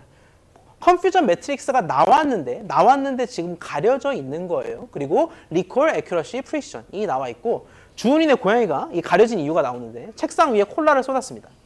역시 강아지가 더 좋은 것 같아요. 아무튼 혼동행렬의 일부 값이 사라졌다라고 했을 때 주어진 정보를 바탕으로 A, B, C를 다 찾을 수 있거든요. 여러분 이 리콜, 프리시전, 애큐러시 정의를 복습하라라고 드린 문제입니다. 요거 이 값들을 바탕으로 숨은 값 A, B, C를 모두 한번 찾아보시죠. 풀 시간 살짝만 드리겠습니다. 자, 정의를 헷갈리지만 않는다면은 어느 정도 답이 나오셨으리라 생각은 하는데 아직 못 푸신 분들은 쉬는 시간에 계속 풀어주셔도 되겠습니다. 저희는 10분 쉬었다가 함께 풀어보도록 하겠고요. 4시에 돌아오고 잊지 말고 출석 확인해 주시기 바랍니다. 저희 4시에 뵙겠습니다. 자, 저희 다시 내용 진행하도록 하겠습니다. 4번 문제, 시간이 좀 부족했던 분들도 있을 것 같은데 같이 풀고 다음 내용으로 넘어가 보도록 할게요. 리콜, 애큐러시, 프리시전은 결국 혼동 행렬에서 모두 얻을 수 있는 값들입니다. 이 값들은 소실되지 않았어요. 그런데 행렬 자체가 거의 소실되다시피 했다라는 겁니다. 자, 결국에는 이 단서들을 바탕으로 이 값을 역추적해야 될 텐데 어떤 걸 먼저 고르냐에 따라서 좀 험난할 수도 있고 그렇지 않을 수도 있습니다. 대표적으로 우리가 애큐러시, 정확도를 고르게 된다면 얘가 가장 편한 지표인 건 사실이지만 이 문제를 풀기 위해서는 좀 험난할 것 같습니다. 왜? 애큐러시라는 건 이 1800과 A, B, C에 대한 식으로 표현하자면 전체분의 맞힌 건수거든요. 다시 말해 애큐러시는 뭐 이렇게 아날로그하게 표현을 해볼까요? 분수를 어떻게 표현할 수 있다? 맞힌 건수 1800, 파지티브가 정답이고 네거티브가 정답일 수도 있으니까 얘의 뭐를 나눈 값? 모든 건수를 나눈 값이다라는 건데 모든 건수라고 해봤자 1800 A, B, C를 다 더한 거죠. 그럼 미지수만 3개인데 뭘 어떻게 하겠어요. 그래서 이것보다는 사실 뭘 쓰라고 의도한 문제다? 리콜이나 프리시전을 쓰라고 의도한 문제가 되겠습니다. 특히 이 리콜의 경우에는 우리가 정의를 되살려보자면 뭐가 됐다? 이었거든요. 자, 근데 실제 포지티브는 몇 건이에요? 혼동 행렬 그 자체로 표현하자면 실제로 파지티브인 경우는 맞히고 틀리고에 상관없이 몇 건이죠? A일 것 같군요. 자, 그 중에서 맞힌 건수는 파지티브를 파지티브라고 한 건수니까 1800이 될 겁니다. 자, 근데 얘가 0.9라는 거는 우리가 아주 정석적으로 분모를 없애고 이항하고 땡겨 어쩌고 해서 구할 수도 있지만 사실 A가 얼마여야 될 것 같아? 200이면 딱 맞을 것 같아요. 1800, 200, 2000이고요. 2000분의 1800은 0.9죠. 그래서 우리가 A가 200인 걸 단숨에 알 수가 있다. 직접 계산해도 당연히 나옵니다. A가 200인 걸 알 수가 있다. A는 200이 되겠고요. 자, 그러면은 그 다음에 뭘 쓸까? 여전히 애큐러시는 좀 미지수가 많아 보입니다. 모든 걸 써야 되기 때문에. 프리시전의 경우에는 우리가 정의를 또 다시 한번 되새겨보자면 예측 파지티브 중 적중한 비율이 되겠습니다. 자, 그럼 역시 또 분수로 표현하자면 이렇게 나타낼 수 있겠군요. 분모 분자 그리고 예측 파지티브 전체는 뭐가 되냐? 파지티브 예측 세로 열을 더한 거니까 1800 더하기 B가 될 겁니다. 아직 B는 뭔지 모르고요. 그 상태에서 적중한 비율이니까 파지티브라고 말한데 실제로 파지티브인 거죠. 즉 1800이 될 겁니다. 얘가 뭐냐면 0.75 즉 4분의 3이라는 거예요. 얘도 역시 눈으로 봤을 때 B를 얻을 수도 있을 것만 같습니다. B는 600인가요? 600의 3배가 1800이니까 4분의 3 딱 맞는 거 같잖아. 그래서 B가 600 또는 분모 통일하고 이항해도 답이 나옵니다. B가 600이 되겠습니다. 자, 그럼 그걸 바탕으로 역시 애큐러시를 구할 수가 있을 텐데 는 전체분의 정답 B인데 이제는 미지수가 하나밖에 없어요. A, B, C를 차곡차곡 구하는 문제였네. A, B 둘 다 알고 C만 모르니까 분모 분자를 나타낼 수 있을 것 같습니다. 전체분에 정확히 맞춘 비율인데 전체는 뭐다? 1800 더하기 A 더하기 B 더하기 C인데 A 더하기 B가 이미 800이에요. 즉 2600 더하기 C가 전체 분모가 되겠고요. 이미 이 스케일을 보고도 C가 좀 예측이 되는 분들이 있을 수도 있는데 분자는 맞힌 비율이니까 1800 더하기 C가 되겠습니다. 분모 분자에 모두 미지수가 있고 0.8인 걸 알 수 있는데 해보신 분들은 알 거예요. C는 1400인가요? 실제로 대입해봐도 결과가 나온다. 2600 더하기 1400은 4000. 1800 더하기 1400은 3200. 딱 0.8이 나오는 걸 알 수 있겠습니다. 이 문제의 답은 200, 600, 1,400이 되겠습니다. 자, 이 문제 풀면서 리콜 프리시전 어크러시에 대해서 어느 정도 복습이 되셨으리라 좀 생각이 되고요. 이제는 6주차 강의 자료를 열어보시면 되겠습니다. 저도 열게요. 개인정보 비식별화 데이터 윤리라고 되어 있는 6주차 강의 자료를 여시죠. 자, 우리가 숨가쁘게 2주, 거의 2.5주라고 해도 될 것 같아요. 2.5주 동안 데이터 분석 기법에 대해 살펴보았습니다. 특히 가장 많이 실무에서 쓰이는 회귀와 나무에 대해서 살펴보았죠. 실제로 데이터, 가상의 데이터셋으로 검증도 해보고요. 자, 그런데 수업 극초반에 말씀드렸다시피 사실 데이터 과학이 포괄하는 범주는 그것보다 훨씬 넓습니다. 여러분이 알아야 될 거는 데이터 분석 기법, 실제로 무슨 모델이 있고 모델을 어떻게 돌리냐를 이해하는 것도 중요하지만 데이터 과학 제반에 둘러싸인 다양한 토픽들을 이해하는 것도 굉장히 중요하다. 그래서 우리 수업에서는 그런 여러 토픽들도 살펴볼 건데 그게 바로 6주차 내용이 되겠습니다. 개인정보 비식별화라는 게 있어요. 여러분이 데이터 분석을 하는 분석가, 졸업 이후에 분석가로서 취업을 하게 된다면 사실 뭐 5주, 4주에 배웠던 그런 것들을 많이 쓰겠지만 여러분이 DB를 관리한다든지 데이터베이스 전체를 다루게 되는 그러한 직종에 들어가게 된다면 아마도 이 이슈가 굉장히 밀접하게 다가올 겁니다. 개인정보를 어떻게 안전하게 비식별화할 수 있을지에 대해 살펴보고 나가서 데이터 윤리 관련 문제들을 간단하게만 살펴보기로 하죠. 가명정보와 데이터 비식별화, 아마 둘 다 처음 보는 개념일 수도 있겠는데 이 두 가지를 한번 살펴보도록 하겠습니다. 자, 정보는 여러 가지로 분류할 수가 있습니다. 뭐 정보 과학의 차원에서 정보를 분류할 수도 있고 법의 차원에서 정보를 분류할 수도 있는데 국내법은 정보를 이렇게 세 가지로 개인정보 보호의 차원에서 이 세 가지로 나누어 분류하고 있어요. 개인정보, 가명정보, 익명정보로 분류할 수가 있겠는데 이 중에서 미리 말씀드리겠습니다. 여러분이 좀 주목해야 될 거는 가명정보가 되겠습니다. 하나하나 보도록 할게요.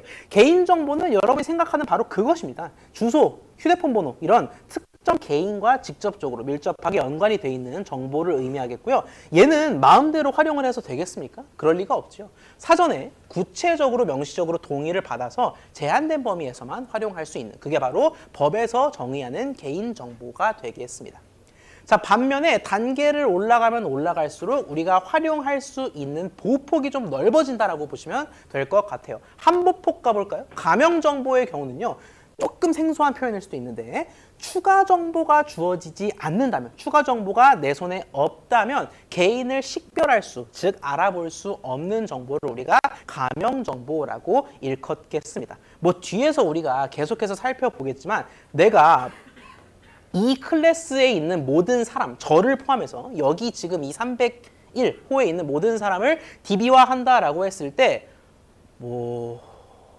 뭐라고 해볼까요? 뭐 나이 몇 세, 뭐 이름 뭐라고 했을 때 제가 이름을 그냥 유용재라고 해버리면은 이 클래스에 있는 모든 사람 중에 그 데이터가 나라는 거를 알아챌 수 있잖아요. 우린 그거를 식별한다, 개인을 식별할 수 있다라고 합니다. 결국 그 행에 다른 모든 정보 다 차치하고 유용재라는 이름값이 주어진 순간 동명이인이 없기 때문에 우리는 그 행이 유용재, 즉 나에 대한 정보다라는 걸 알아챌 수 있다라는 거죠. 자, 그런데 이 가명정보라는 거는 마스킹을 했든 뭘 했든 변형을 했든 간에 해서 추가 정보 없이는 이 행이 누구를 의미하는 거지? 알 수 없는 정보다라는 겁니다. 예를 들어 이렇게 주어져 있다라고 해볼까요? 데이터에 17행, 우리 오늘 그냥 모두 출석하다 가정하고 한 100몇 명 행이, 100 몇 개 행이 있다라고 했을 때 17행의 데이터가 요렇다라고 해볼게요.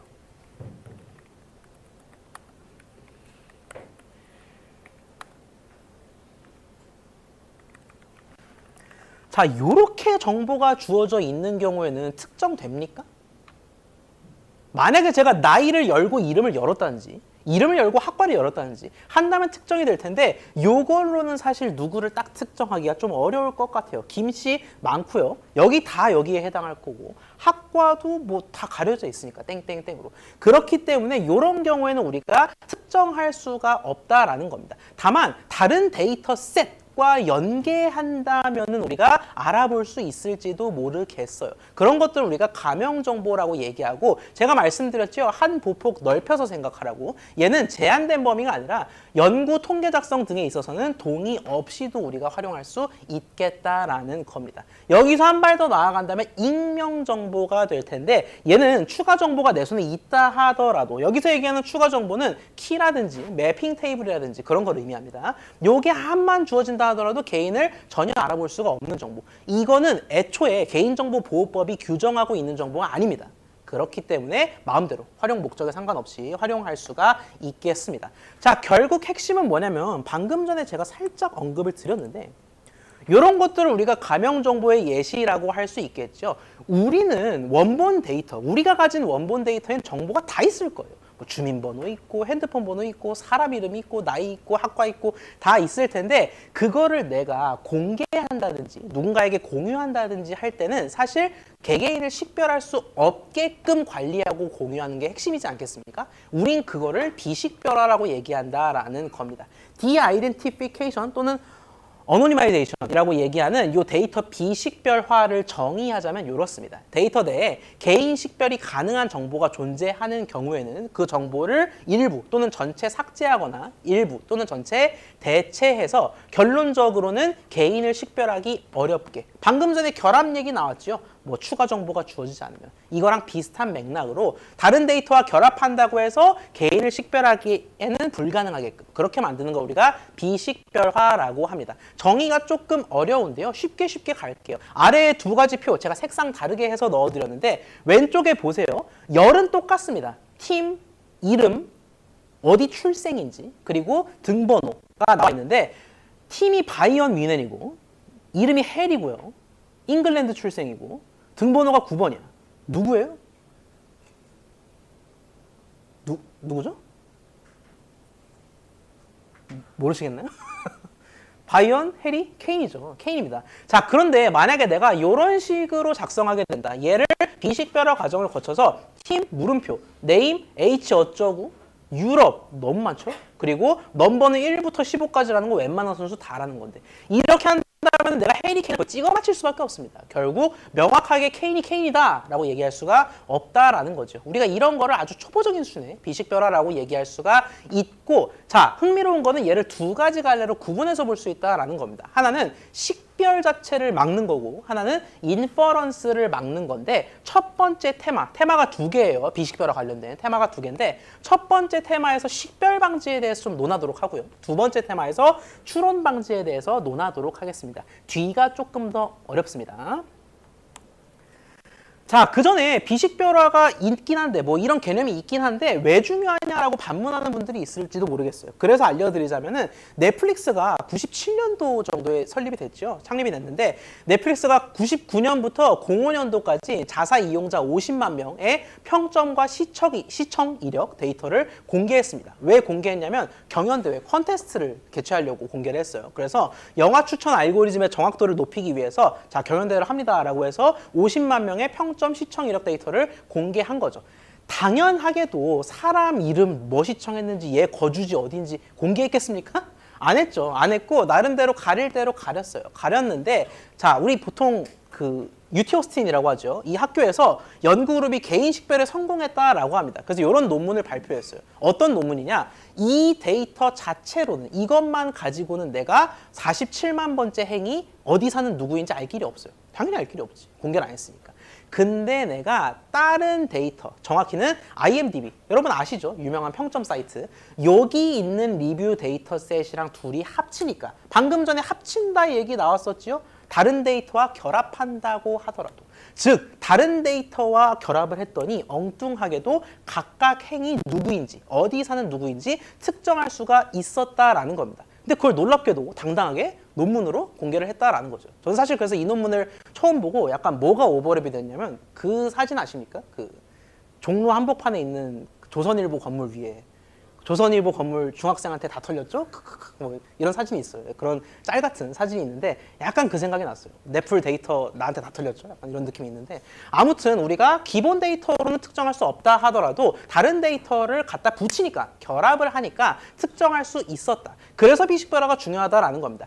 결국 궁극적으로 비식별화에 성공했다라는 건 뭐다? 이러지 말라라는 겁니다. 이렇게 IMDb 데이터가 됐든 뭐가 됐든 다른 거랑 결합하더라도 누가 누군지 어디 사는 누군지 알 길이 없게 하라가 되겠습니다. 그리고 그를 위한 방법에는 식별 방지와 추론 방지가 있다. 네.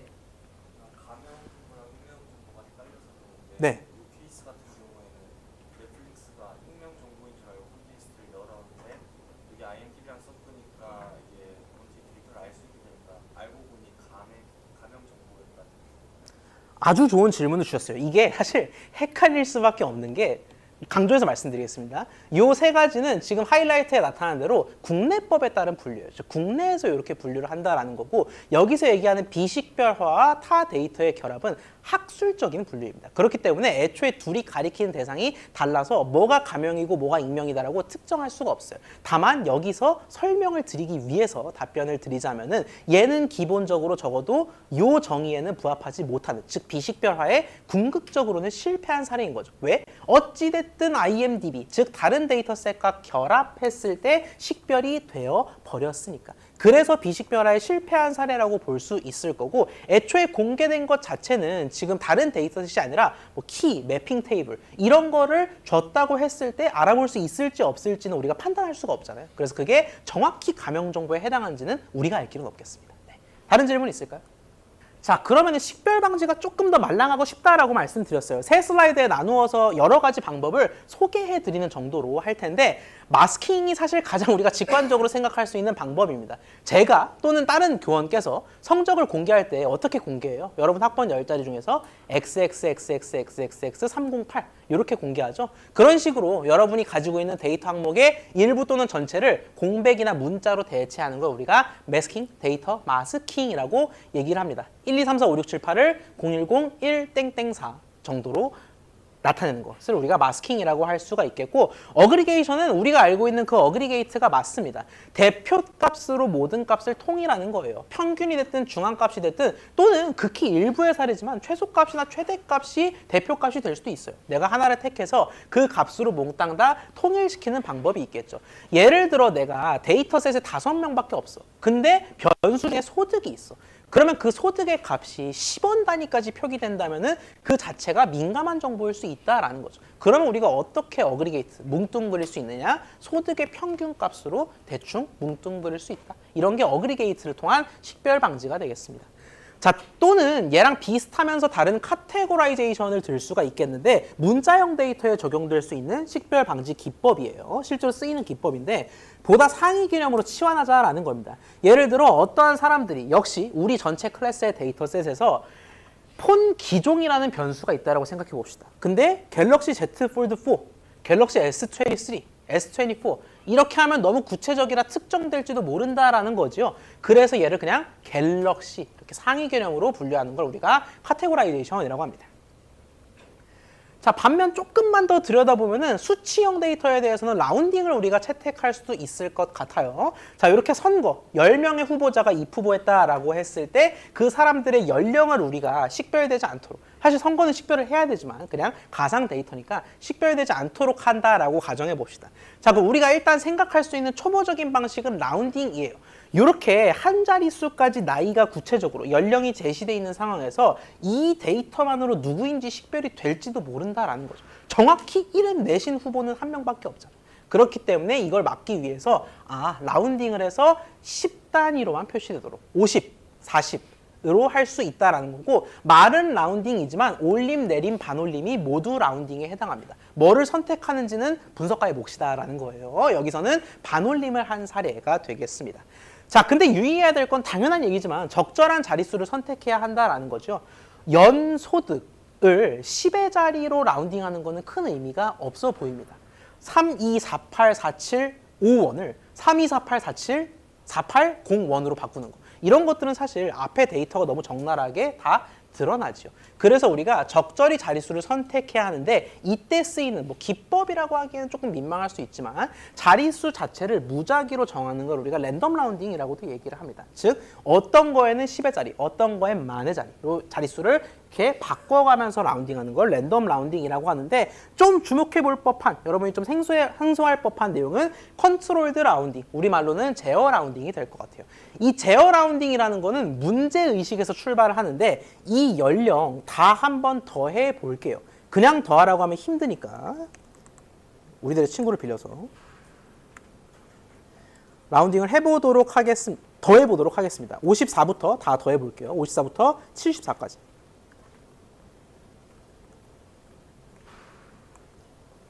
같이 더하는 분들도 계신 것 같은데 13, 60, 74까지 더하면은 얘가 지금 560이거든요. 즉 기호 1번부터 10번까지의 평균 연령은 56세인 겁니다. 56세. 자, 560과 56을 기억한 상태에서 마지막 열, 즉 라운딩, 일반 라운딩을 수행한 열의 값을 더해볼게요.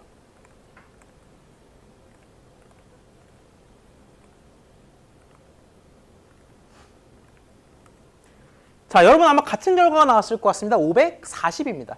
두 번째 열을 다 더하면 560, 세 번째 열을 다 더하면 540. 자, 그럼 무슨 문제가 생기느냐? 내가 비식별화 하기 전 원본 라이브 데이터로는 뭐라고 얘기하냐면 이번 선거에 입후보한 출마한 10명의 평균 연령은 56세입니다 라고 얘기하는데 정작 이 데이터, 공개한 비식별 데이터로는 56세가 아니라 54세가 된다라는 거예요.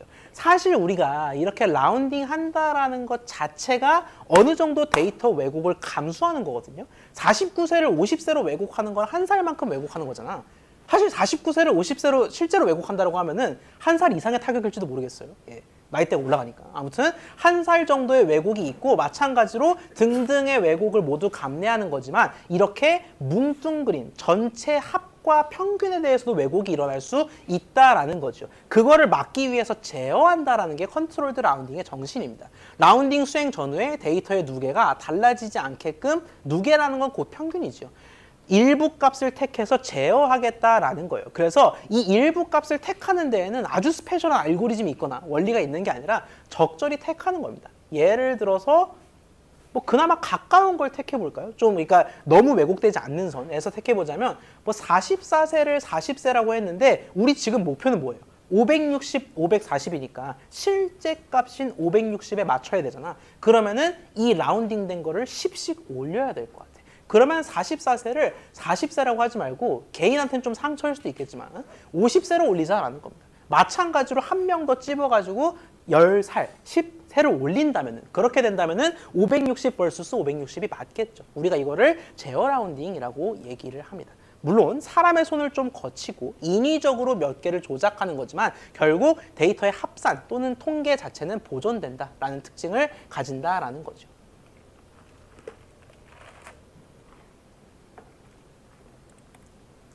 자, 세 번째 슬라이드인데 식별 방지 기법에는 이런 것들도 있습니다. 얘들이 오히려 더 쉽게 느껴질지도 모르겠어요. 토크나이제이션이라는 거는 특정 정보를 말 그대로 토큰화하겠다라는 겁니다.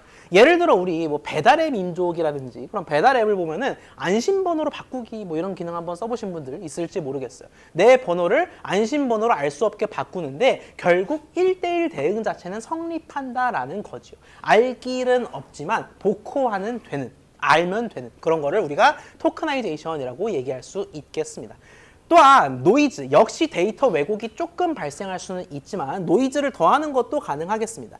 예를 들어 이렇게 결제액 데이터가 있다라고 했을 때 이렇게 결제한 건 너무 구체적이다. 그래서 얘를 좀 노이즈로 왜곡시키자라는 거예요. 평균이 몇, 표준 편차가 몇인 정규분포에서 적당히 값을 따와서 마이너스 30원, 플러스 70원 등등 이렇게 노이즈를 입히자라는 게 노이즈 에디션 방법이 되겠습니다. 데이터의 왜곡이 조금 발생한다라는 건 유념해 둬야겠고요.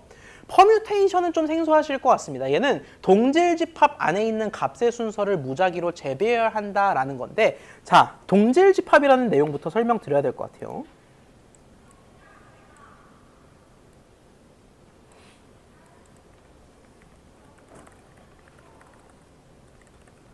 요렇게 한번 해볼까요? 뭐 서울 출마자 나이 30, 경기 출마자 나이 35, 경기 출마자 나이 49, 서울 출마자 나이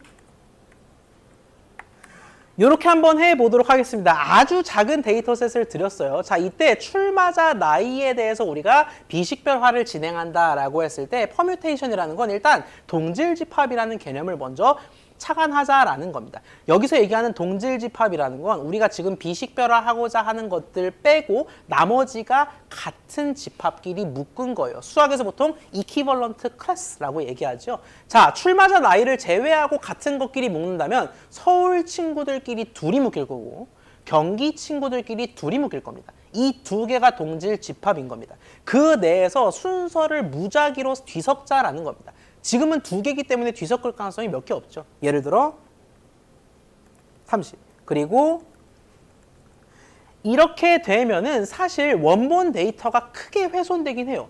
원래 경기에서 이 사람은 35세로 입 후보를 한 건데 엉뚱하게도 49로 바뀐 거잖아. 근데 어쨌든 누군가가 식별을 하려는, 공격을 하려는 순간에 얘가 뒤섞인 상황에서는 공격을 하기가 어렵다. 식별을 하기 어렵다라는 거죠. 이런 걸 우리가 퍼뮤테이션 기법이라고 얘기합니다.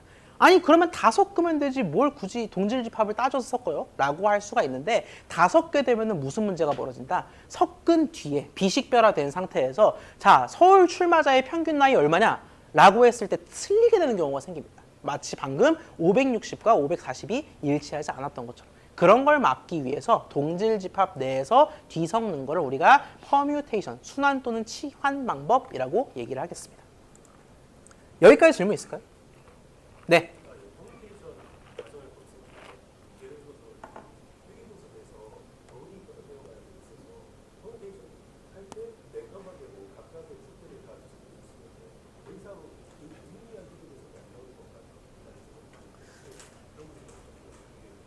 중요한 포인트인데 그러면은 유의미하지 않지 않느냐? 의미가 퇴색되는 건 맞습니다. 예를 들어 지금같이 아주 극단적인 데이터가 오로지 4개뿐인데 그 4개를 둘둘 뒤섞고 이런 경우에는 지금 나이가 원본이랑 차이나도 너무 차이나기 때문에 의미가 좀 퇴색되겠죠. 근데 그게 아니라 미세하게 이렇게 다닥다닥 붙어있는 소득 같은 그러니까 같은 권역의 같은 뭐 예를 들어 중산층 같은 뭐 소득층에 대해서 우리가 조금씩 다른 거를 뒤섞었다. 개인정보 보호 차원에서 뒤섞었다라고 했을 때 그거는 의미를 크게 퇴색시키지 않을 겁니다. 결국 우리가 중요시해야 되는 건 뭐냐? 비식별화된 데이터를 가지고 분석을 한다라고 했을 때 그 비식별화가 어느 정도로 데이터의 원본 가치를 훼손했는가를 집중해서 너무 심하게 훼손했다면 그걸 고려하고 그렇지 않다면 그걸 어느 정도 좀 배제한 채로 분석해도 되겠다라고 말씀드릴 수 있겠습니다. 네.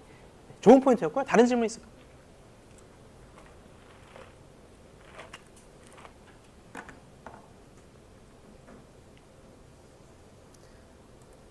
자, 이런 것들은 사실 우리가 비식별화라는 개념을 그냥 알기만 해도 뭐 이러면 되는 거 아니야? 뭐 별표 치면 되는 거 아니야? 이렇게 충분히 생각할 수 있는 방법들입니다. 근데 지금부터는 좀 한 단계 더 머리를 써 볼게요. 식별 방지를 넘어서 추론 방지, 즉 인퍼를 바탕으로 얘 누구지? 라고 맞히는 걸 한번 막아보자라는 겁니다. 그래서 지금부터는 뭐가 항상 딸려 나올 거냐면 공격이라는 표현이 딸려 나올 거예요.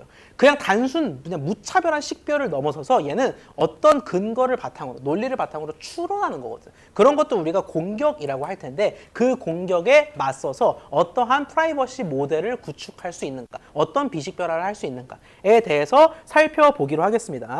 자, 식별 방지, 추론 방지 두 가지가 있다라고 말씀드렸는데 우리가 식별 방지만 열심히 하면 실무자로서 모든 걸 한 게 아니냐라고 물을 수 있어요. 자, 그에 대한 반박으로 영상 하나를 보도록 하겠습니다. 순간에 진짜 어떤 기자가 눈치를 챈 거야. 근데 야 진짜 너 개그가 아니던데 나 쓸 거야. 그래서 안 돼요. 지금 결혼 얘기까지는 안 하고 지금 진행 중이니까 그러면 그냥 최양락 그냥 모 후배랑 열애중 이렇게 정도만 써라. 밝히지 말고 했더니 알았다고 그 정도 약속해야 된다고. 다음 날 보니까 최양락 팽모 후배와 뜨거운 사이.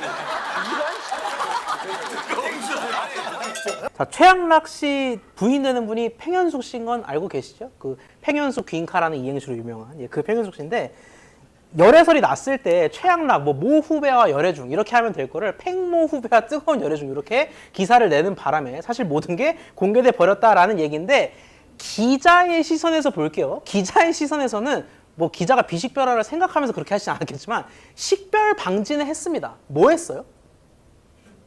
팽별별로 한 거는 뭐 한 거죠? 우리 오늘 배운 것 중에? 데이터 마스킹을 한 거예요. 팽현숙 씨라고 얘기 안 했잖아. 팽별별이라고 마스킹을 한 건데 이게 사실 아무 의미가 없다라는 겁니다. 왜? 팽모 씨 중에 연예인이 없지요. 그래서 결국 이거는 식별 방지만 하면 그만이다? 아니다. 사실 다른 기법들도 필요하다라는 방증이 된다라는 겁니다. 결국 식별 방지를 넘어서 우리가 추론 방지를 할 필요가 있겠는데 첫 번째로 생각할 수 있는 건 K 익명성 모델이 되겠습니다. 지금부터 우리가 뭐를 볼 거냐면 이 성질을 충족하는지를 볼 거예요. 제가 몇 가지 성질들을 여러분께 정의를 내려드릴 텐데 여러분은 앞으로 어떤 고민을 하시면 되냐?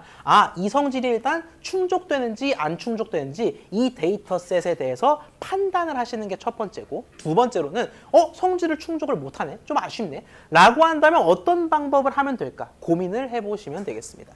자, K 익명성이라는 개념이 있어요. 영어로는 K anonymity라고 얘기를 하는데 모든 식별자가 자기 자신과 동일해서 구분이 불가능한 경우가 K개 이상 존재하는 걸 우리가 K 익명성을 갖추었다. K 익명성이 있다. K 익명성을 충족했다라고 얘기를 합니다. 이때 식별자, 준식별자, 민감정보라는 개념이 나오는데요. 찬찬히 설명을 드릴게요. 일단 민감정보라는 거는 말 그대로 민감한 영역에서의 정보를 의미하겠습니다. 여기서는 제가 선수 데이터를 쫘라라락 드렸는데 선수 데이터 중에서 부상이 민감정보라고 가정을 해볼게요.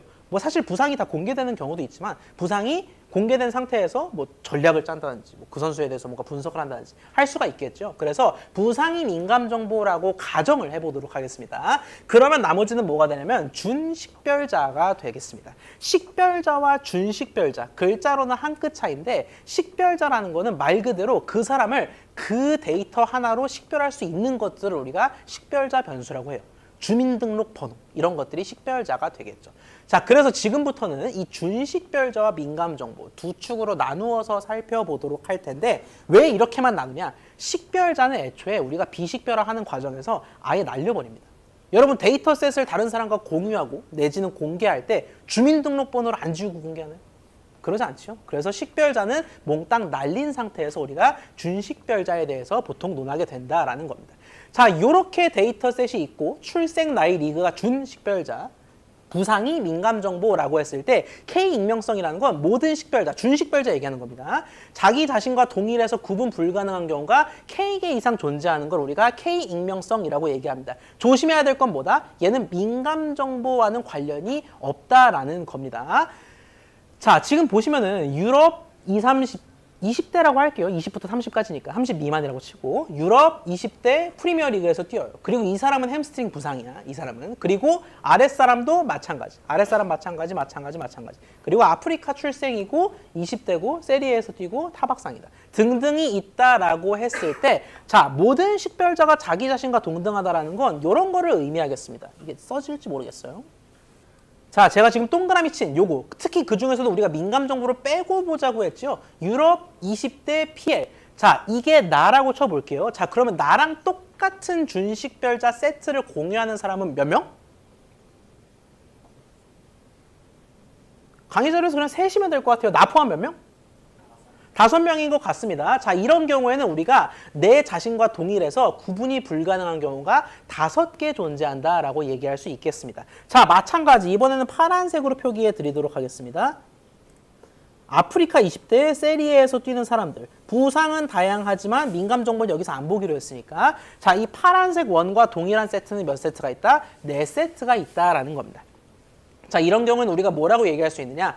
K 익명성에서 K는 4일 때 익명성을 충족한다. 즉, 4 익명성을 갖추었다라고 얘기할 수 있는 겁니다. 자, 그러면 5 익명성을 갖추었다라고 얘기할 수 있을까요?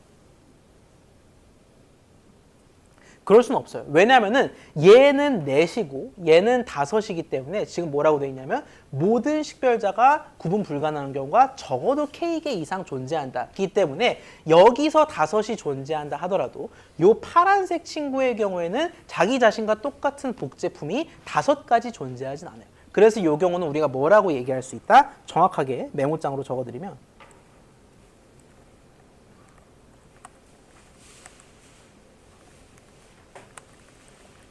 이라고 할 수 있겠고요. K는 3일 때 K 익명성을 충족한다고 할 수 있겠고 K는 4일 때 익명성을 충족한다고 할 수도 있겠고, 다만 K는 5일 때부터는 5익명성을 충족한다는 거짓말이 되겠습니다. 6도 거짓말, 7도 거짓말, 점점점이 되겠죠.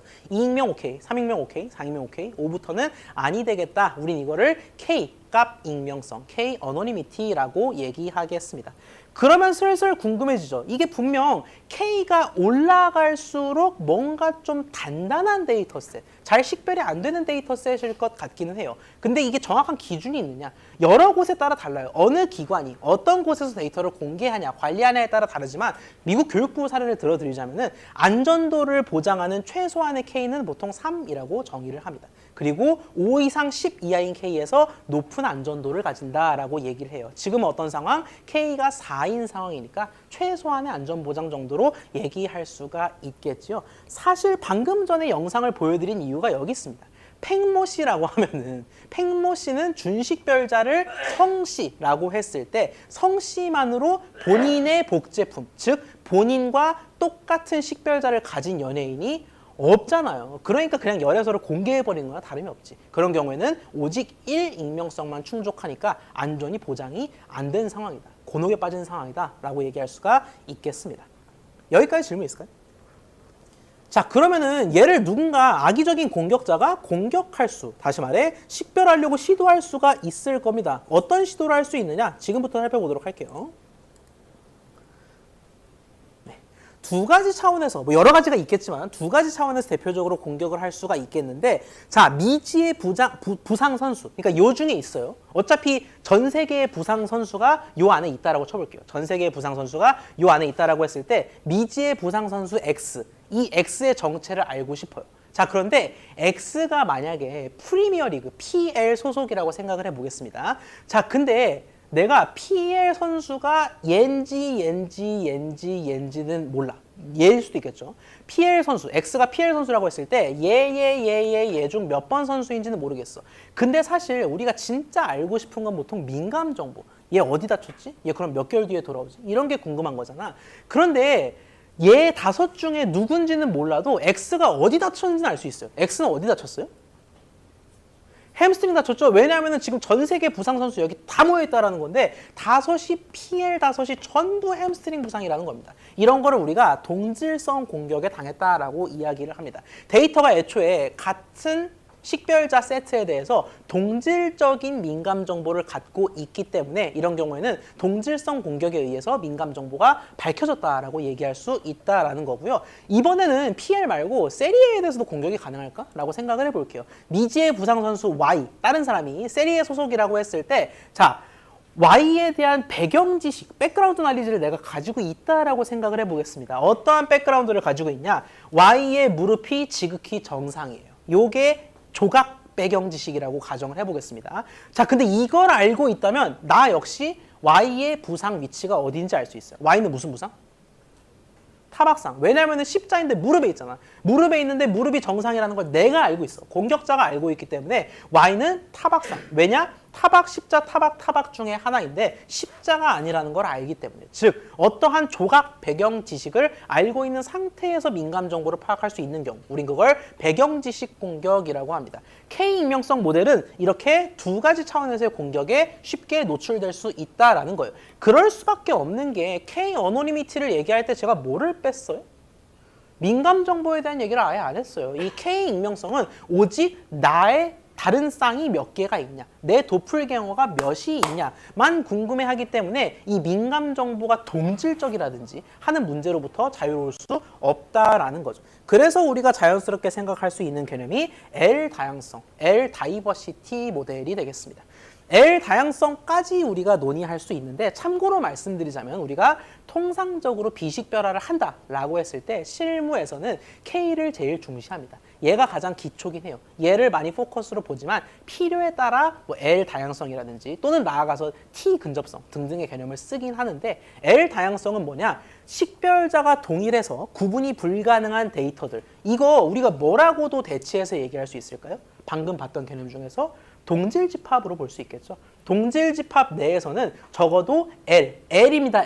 I가 아니에요. L개의 서로 다른 민감 정보를 가져야 한다라는 겁니다. 예를 들어 볼까요? 제가 색깔을 살짝 바꿔드린 이유가 데이터셋을 살짝 바꿔드렸어요. 설명을 위해서 데이터셋을 조금 바꿔드렸습니다. 5대 4인 건 똑같은데 부상이 좀 달라요.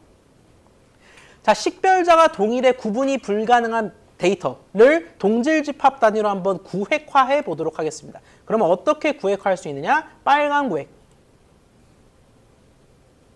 있겠고요. 반면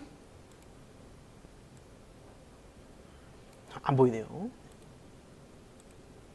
얘를 아예 올려서 한번 써보도록 하겠습니다.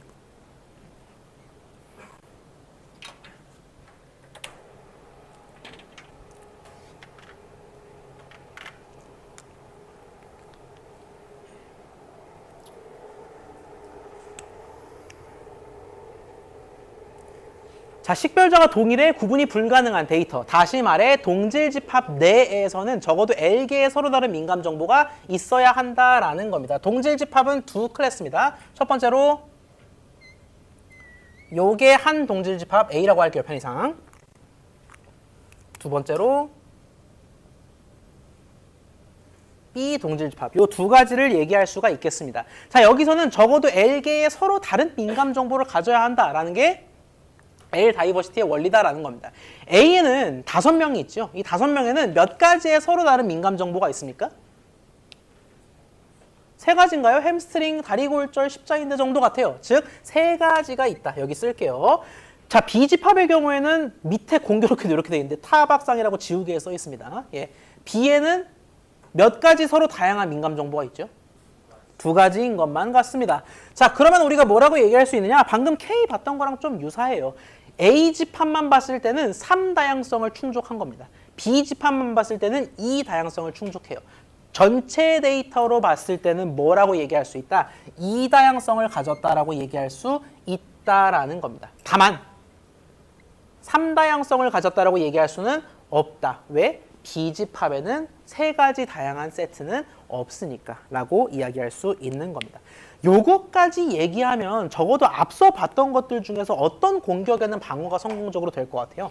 L 다양성을 높이기 위한 시도를 하게 된다면 무슨 공격을 막아낼 수 있다? L 다양성을 지키기 위해서 노력을 해. 내가 어떻게든 높은 L 값에 대해서 L 다양성을 만족하기 위해서 노력을 했어. 그리고 결과를 봤어. 그럼 무슨 공격으로부터는 그나마 자유롭죠? 좋습니다. 동질성 공격은 똑같으니까 문제였던 거예요. 햄이면 어차피 햄스트링이죠. 근데 이런 것들로부터는 가지수가 다양하니까 예상이 안 된다라는 겁니다. 그래서 우리가 L 다양성 공격으로 L 다양성을 충족시킴으로써 동질성 공격 정도는 막을 수 있다라는 건데 문제는 그 뒤에서부터 벌어져요. L 다양성마저도 특정한 공격들로부터는 자유로울 수가 없다라는 겁니다. 다음 슬라이드를 볼게요. 스크린이 내려오고 별의별 공격이 다 있습니다. 미지의 부상 선수 X가 이 데이터셋 내에서 유럽 출생이라고 생각을 해볼게요. 뭐 그게 프리미어리그 뛴다는 거나 마찬가지지. 여기서는 자, X의 부상 부위는 다양합니다. 그걸 예측할 수는 없어요. 근데 확실한 건 뭐냐면은 햄스트링, 십자인대, 햄스트링 여기잖아. 십자인대, 다리골절 다 뭐예요? 상반신 부상은 아니라는 거예요. 그 말인즉슨 뭐다? 미지의 부상 선수 X가 유럽 출생이라고 하면 내가 그 X를 누구인지 특정할 수는 없어도 얘가 하반신이 문제구나라는 거는 알 수가 있다라는 겁니다. 이거는 뭐라고 얘기하냐? 유사성 공격에 의한 민감 정보 추측이라고 합니다. 셋 중에 뭔지는 몰라. 아직도 모르지만 적어도 하반신에 문제가 있다라고 추측할 수는 있다. 인포할 수 있다라는 겁니다. 우린 이걸 민감 정보가 다 유사한데 몰려 있다라는 의미에서 유사성 공격이라고 이야기를 합니다. 자, 또한 이런 좀 다른 맥락에서 이런 공격도 가능해요. Y가 아프리카 출생이라고 하겠습니다. 세리에 20대 얘기겠네요. 자, 근데 Y 같은 경우에는 내가 누군지는 모르겠고 그래서 민감 정보가 뭔지는 모르겠지만 75% 확률로 타박상인 것 같고요. 25% 확률로 십자인대인 것 같습니다. 그러면 내가 좀 도박을 해볼 만한 거 아닌가?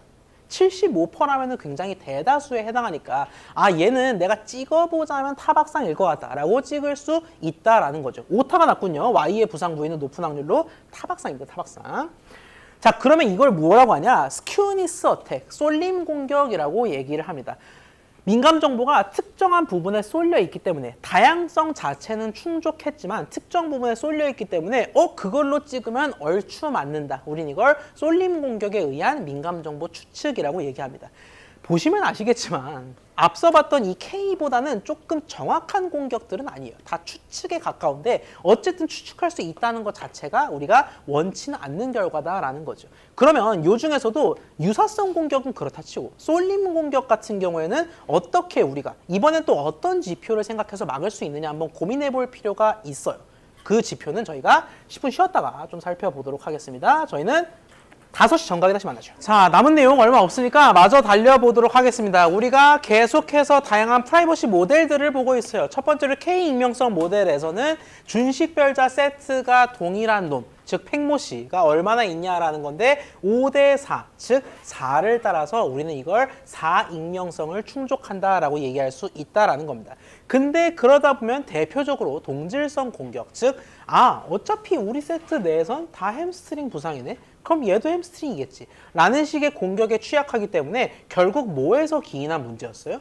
한 가지밖에 민감 정보가 없으니까 민감 정보가 다양하도록 편성해야겠다. 즉 L 다양성을 충족하도록 해야겠다라는 점에서 우리가 좀 시각을 바꾸어서 살펴보았습니다. 그 결과 이 A 첫 번째로 보이는 동질 집합에 대해서는 다양성이 3만큼 충족이 되고 두 번째 동질 집합 아프리카 집합의 경우에는 동질성이 2만큼 충족돼서 전체로서는 2 다양성을 충족한다. 3은 안 충족한다 라고 말씀을 드린 바 있었습니다. 자, 그런데 이 다양성을 충족하는 것까지는 좋아요. 뭐 앞서 본 것보다는 장족의 발전입니다. 자, 그런데 문제가 뭐냐면은 다양하다 하더라도 분포가 극단적이면 큰 의미가 없을 수도 있다라는 겁니다. 예를 들어 얘는 지금 두 가지로 비교적 다양하긴 해요. 한 가지에서 두 가지면 나아진 거죠.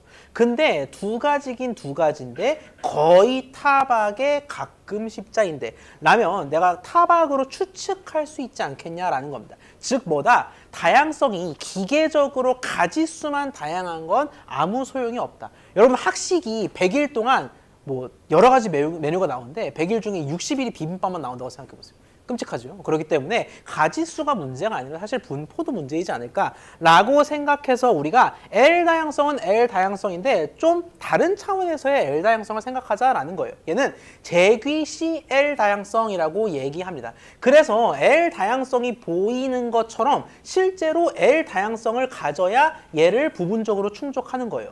근데 그뿐만 아니라 뭐도 충족하냐? C와 관련된 조건도 충족하는 게 재귀 CL 다양성의 조건이 되겠습니다. 두 번째 조건이 뭐냐면 동질집합 소개해드렸죠. 동질집합 내에 민감정보 빈도를 오름차순으로 정렬한다라고 해볼게요. 그러면 이런 식으로 얘기할 수가 있을 텐데 그때 모든 동질집합에 대해서 R1에서 R2... RM이 성립한다 라고 되어 있는데 하나만 정정하도록 할게요.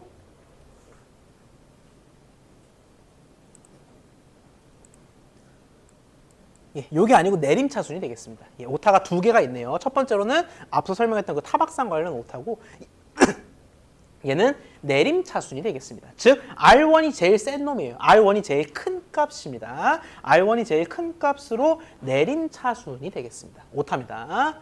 동질집합 내에 민감정보 빈도의 내림차순이 R1... RM일 때 모든 동질집합에 대해서 요게 성립하면 우린 그걸 재귀 CL 다양성이라고 얘기할 수 있다라는 겁니다. 자, 뭔 소리인지 한번 볼게요. 이것도 스크린 한번 올려볼까?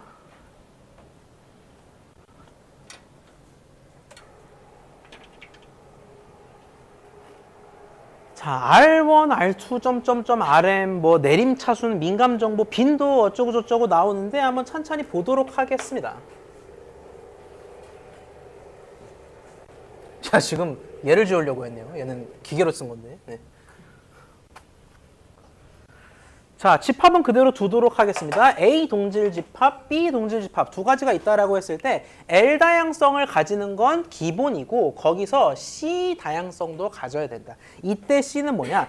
요 식을 만족하게끔 하는 상수 C라는 겁니다. 즉 C를 미리 정하는 거예요.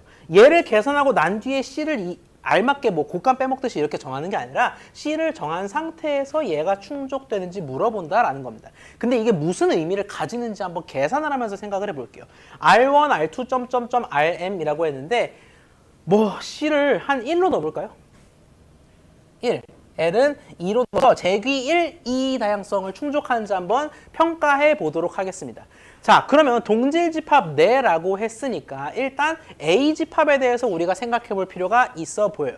A집합 내의 민감정보 빈도를 오름차순으로 정렬하도록 하겠습니다. 민감정보 빈도라는 건 얼마나 자주 나왔냐를 의미해요. 햄스트링 몇 번 나왔어요?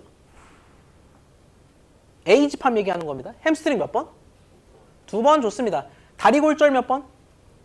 십자인데 2번입니다. 그럼 2, 1, 2인데 얘를 내림차순으로 정렬하면 어차피 동점자는 같이 놓으면 되니까 2n, 2n, 1인 것 같아요. 내림차순입니다. 내림차순. 2, 2, 1이니까 뭐를 R1으로 두든 R1은 2일 거고 나머지가 R2 기타 등등등이 되겠습니다. 이 식은 무엇을 의미하냐면요. 얘가 즉 2가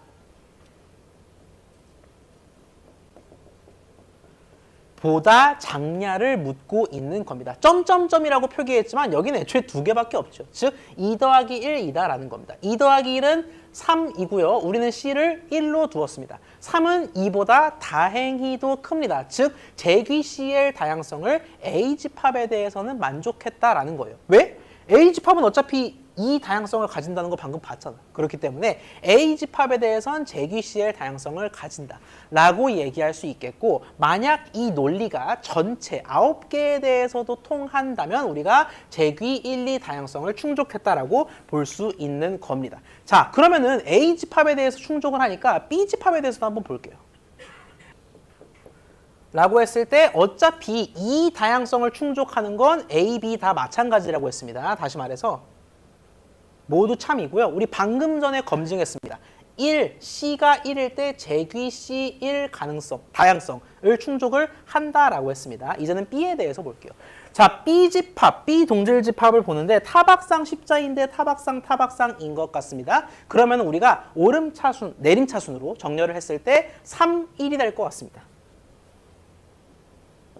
이 되고 R1이 3, 나머지 떨거지가 1일 것 같아요. 그러면 여기에 식을 넣었을 때 R1, 즉 3이 1, 1 보다 작냐라고 묻는데 아이고 애석하게도 얘는 안 걸리는 것 같습니다. 위배가 되죠. 즉 이게 위배됨으로써 우리가 뭐라고 결론 지을 수 있냐. A 동질집합만 봤을 때는 제귀 1, 2 다양성을 충족을 하는데 전체로 봤을 때는 B 때문에 B가 말썽을 부려서 제귀 1, 2 다양성이 만족되지 못하는구나라고 얘기할 수 있는 겁니다. B가 문제라는 거예요. 자, 지금 보시면은 우리가 얘가 굉장히 합리적인 정의라는 걸 알 수가 있어요. 왜? 우리 방금 전에 봤던 쏠림 공격으로부터 우리가 이걸 지금 제안하고 있는 거잖아요. 쏠림 공격이 뭐였어요? 어차피 대부분 타박상이니까 니도 타박상이겠지 라는 게 쏠림 공격이었잖아. 그래서 우리가 이런 높은 기준을 설정해서 쏠림 공격을 막겠다라는 거예요. 반대로 얘기하면 뭐다? 쏠림 공격에 취약한 이퀴벌런트 셋일수록 얘를 위배할 가능성이 높다라는 건데 실제로 위배해버렸잖아. 그렇기 때문에 제귀 CL 다양성을 갖추냐 마냐가 바로 쏠림 공격에 굳건하냐 안 굳건하냐를 결정한다라고 보시면 되겠습니다. 여기서는 A는 충족, B는 위배, 전체 위배라고 보시면 되겠습니다. 이거 사실 식 자체를 너무 복잡하게 생각하거나 외울 필요가 없는 게 보다 보면 뭐가 생각나요? C가 그냥 1이라고 생각하고 M이 그냥 2개밖에 없다고 생각해보세요. R2, R3밖에 없다고 생각해봐. 그럼 무슨 부등식이 떠오르지? 안 떠오르실 수도 있습니다. 괜찮아요. 네, 무슨 부등식이 떠오르죠? 삼각부등식인가요? 우리 긴 변이 아무리 길어봤자 두 변 나머지의 합보다 길 수는 없다. 그게 삼각부등식이잖아요. 트라이앵글 이니퀄리티랑 비슷한 꼴이다라고요. 그거랑 사실 바라보는 바도 비슷해요. 삼각부등식도 결국 긴 변이 나머지 두 합보다 길면 애초에 삼각형 각도가 안 나온다는 거잖아. 얘도 마찬가지로 한 놈이 너무 커버리면 이게 부등호가 뒤집히는 게 위배된 거잖아. 한 놈이 너무 커버리면 얘 아니야? 라고 찍을 수 있기 때문에 쏠림 공격에 너무 취약하다. 그래서 우리가 제귀 CL 다양성을 생각하지 않을 수가 없다라는 얘기를 말씀드릴 수 있을 것 같아요. 여기까지 질문 있을까요?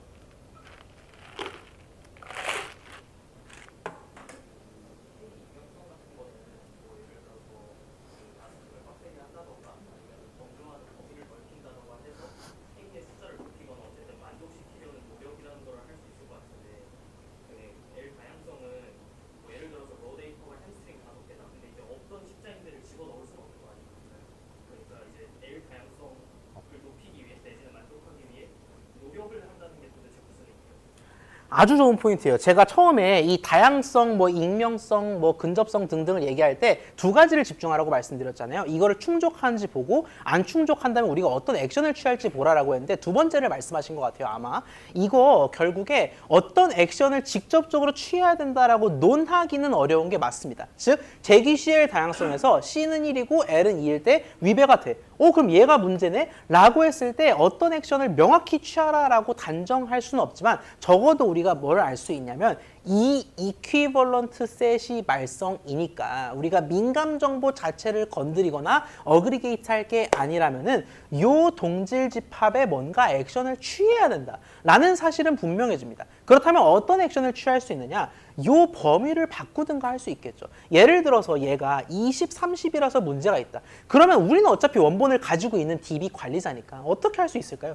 20에서 40으로 어거지로 넓힌다든지 아니면 20에서 20으로 좁힌다든지 이렇게 액션을 취하면 어떻게 됩니까? 동질 집합이 쪼개지거나 더 넓어질 수 있다는 거죠. 그러면 그 과정에서 제기시의 다양성이 위배가 안 될 수도 있거든요. 그런 액션을 취함으로써 우리가 얘의 확보를 위해서 노력해봐야 된다는 거고 결국 이걸 배운 이유는 앞서 강조드린 대로 두 가지입니다. 여러분이 데이터셋을 받았을 때 이게 얼마나 강건한지 평가하는 게 첫 번째고요. 두 번째로는 그게 안 된다면은 레인지를 바꾼다든지 어그리게이트 한다든지 등 액션을 취해야겠다. 그 액션이 뭔지는 우리가 시도해봐야 된다. 트라이얼 앤 에러로 시도해봐야 된다가 되겠습니다.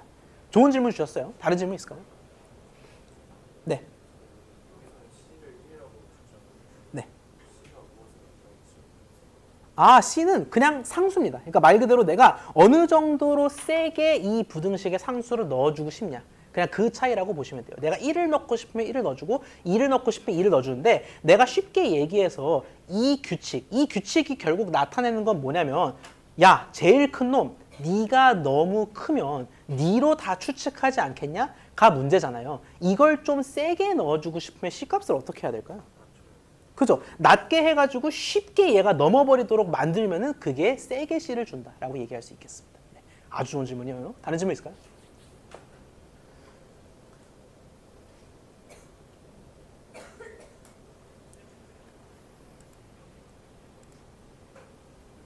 네, 스크린을 올리질 않았군요. 올리고 다음으로 넘어가도록 하죠.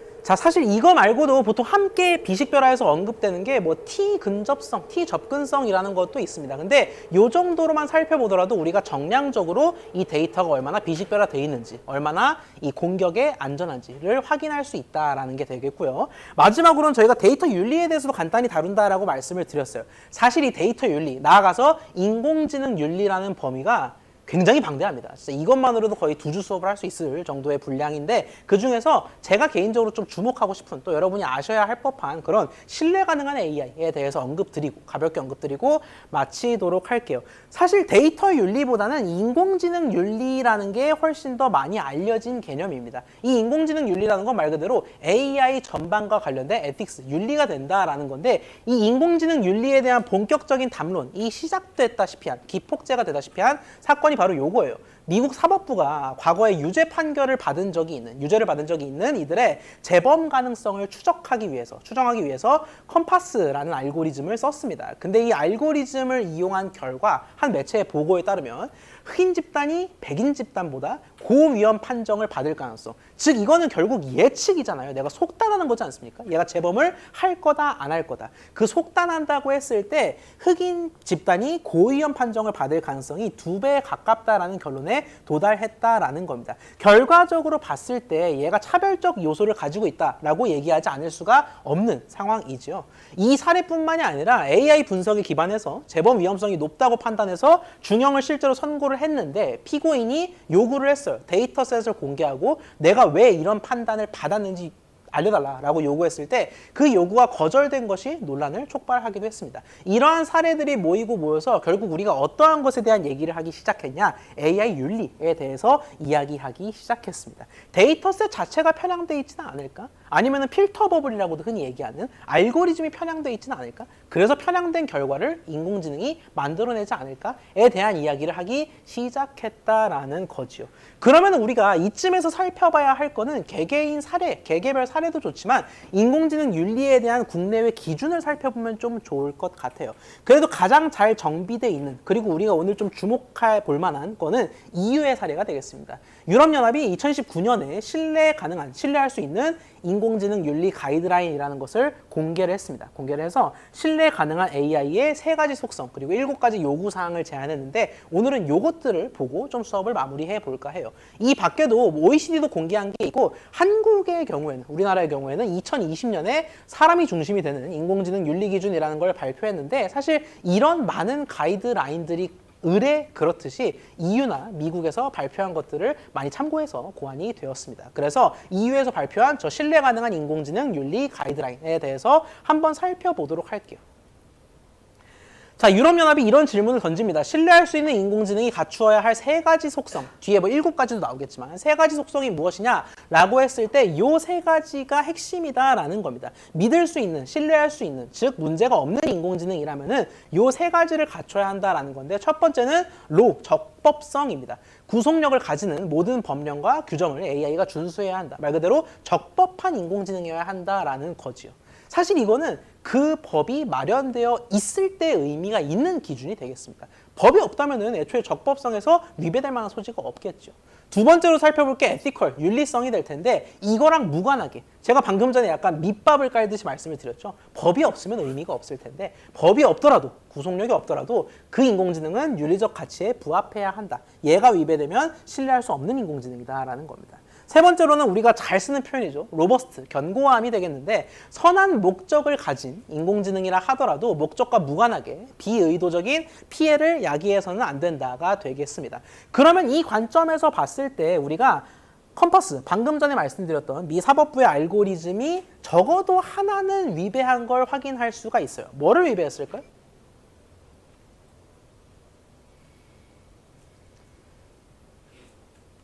이건 사실 그냥 자유롭게 답하라고 드린 문제입니다. 뭐를 위배했을까요? 윤리성일까요? 일단 적법성을 건너뛸 수밖에 없는 이유가 우리가 그 당시에 컴퍼스 알고리즘이 문제를 일으켰을, 취재가 됐을 그 당시에 구속력을 갖는 관계 법령이 있는지를 알 길이 없어요. 그렇기 때문에 설령 적법성이 충족됐다 하더라도 적어도 윤리성이 위배된 건 확인할 수가 있습니다. 윤리적 가치에 반하는 사례였죠. 그뿐만 아니라 선한 목적을 가졌다 하더라도 결국엔 재범 평가를 통해서 전반적인 범죄를 막는 게 목적이었겠죠. 목적이었음에도 불구하고 비의도적 피해를 야기했기 때문에 넓게 보자면 로버스트니스를 위배한 걸 수도 있겠습니다. 자, 그러면은 3가지 기준뿐만 아니라 7가지 사항, 신뢰할 수 있는 AI에 요구되는 7가지 사항이 뭘지 간단하게 살펴보되 제가 좀 개인적으로 여러분들께 강조드리고 싶은 거는 노란색으로 하이라이트를 쳐드렸어요.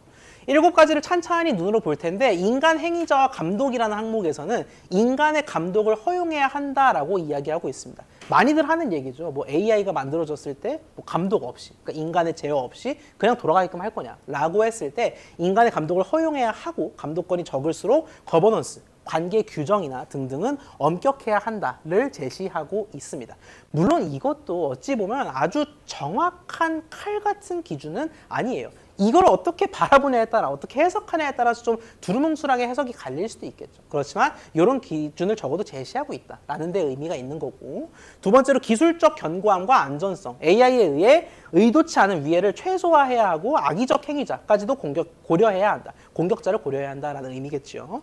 세 번째, 네 번째를 좀 강조하고 싶은데 세 번째는요. 학습하기에 적합한 충분한 품질의 데이터셋과 그 무결성을 확보해야 한다라고 나와 있습니다. 말 그대로 얘가 충족되지 않는 경우, 다시 말해 편향된 데이터셋이나 충분하지 못한 품질의 저품질의 데이터셋으로 학습하는 경우에는 갈비진, 갈비적, 즉 나쁜 결과를 얻을 수밖에 없다. 편향된 결과를 얻을 수밖에 없다라는 거죠. 그래서 충분히 양질의 데이터셋을 확보해야 된다라는 거는 사실 우리가 이 수업을 통해서도 배우기도 하지만 우리가 평소에 좀 고민해봐야 할 내용이기도 해서 우리가 데이터 과학을 하는 사람으로서 고민해봐야 할 내용이기 때문에 요거는 좀 하이라이트를 쳐드렸고요. 투명성도 우리가 언급하지 않을 수가 없을 것 같아요. 데이터셋 의사결정 프로세스는 추적 가능해야 하며 설명 가능해야 한다라고 나타나 있습니다. 그 다음에 다양성과 차별금지 및 공정성이라고 나와 있는데 가능하다면 데이터 수집 단계에서 차별적 편향을 선제적으로 제거해야 한다라고 나와 있어요.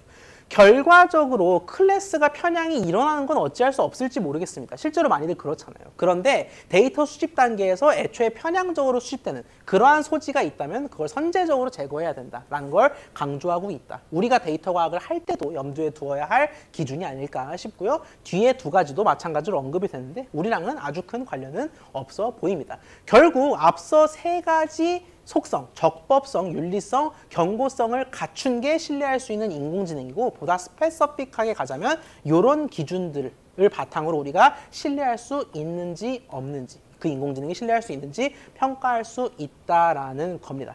요거를 제가 이렇게 시간을 들여서 말씀드리는 거는 시험을 위해서 달달달달달 한 자 한 자 토시 틀리지 않고 외워라가 아니에요. 이렇게 봤을 때 여러분이 끄덕끄덕하는 부분이 있을 수도 있고 이 기준은 나는 좀 동의할 수 없는데 싶은 부분이 있을지도 모르겠어요. 그래서 그런 것들을 종합적으로 봤을 때 한국이라면 또 내가 바라보는 데이터의 관점이라면 이런 기준이 더 낫지 않을까? 이 기준을 좀 바꾸면 좋지 않을까? 이런 좀 고민을 해보라 라는 차원에서 이 신뢰 가능한 인공지능에 대한 얘기를 마지막으로 드렸다라는 말씀을 드리겠습니다.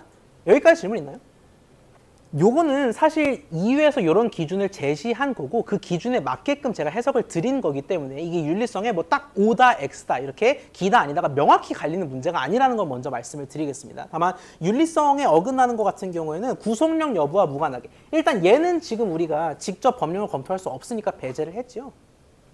구속력 여부와 무관하게, 즉 적법성과 무관하게 AI가 윤리적 가치에 부합해야 한다라고 얘기했는데 지금 이 친구 같은 경우에는 우리가 주어진 정보만 바탕으로 판단을 하자면은 그 사람이 실제로 재범을 할 우려라든지 아니면 그런 관련된 직접적인 팩터 없이 그냥 이 집단 자체가 2배 이상의 이런 확률을 가졌다라는 거잖아요. 다른 변수와 무관하게. 그래서 여기 제시된 정보가 전부라면은 특정한 인종 등에 의해서 차별을 받는다라는 것이기 때문에 그런 면에서는 윤리적으로 문제가 있을 수 있다라고 해석할 수 있는 겁니다. 좀 넓은 의미에서 해석했다라고 보시면 좋을 것 같아요. 자, 여기까지가 우리가 다루는 전반부의 내용이 되겠습니다. 윤리도 다루었고, 뭐 지오 판다스도 다루었고, 데이터 분석도 다루었고, 다양한 내용들을 살펴보았는데 다음 주는 중요한 내용 말씀드리겠습니다. 예고해 드린 대로 챌린지 위크 첫 번째 시간이 되겠습니다. 그래서 이 시간은 여러분이 챌린지 수행을 위해서 어떤 대회를 나갈지 누구랑 같이 옆 사람 등등 누구랑 같이 팀을 이룰지 그리고 이미 팀을 이뤘다면은 데이터 수집을 어디까지 할지 그런 거를 고민하기 위한 시간으로 일부러 빼드린 겁니다. 저희가 다룰 내용이 굉장히 많음에도 일부러 빼드린 거기 때문에 다음 주 3시부터 6시까지는 제가 있을 겁니다. 대면과 비대면 모든 방식으로 다 오실 수 있도록 제가 여기에도 있을 거고 줌도 동시에 틀어 놓을 겁니다.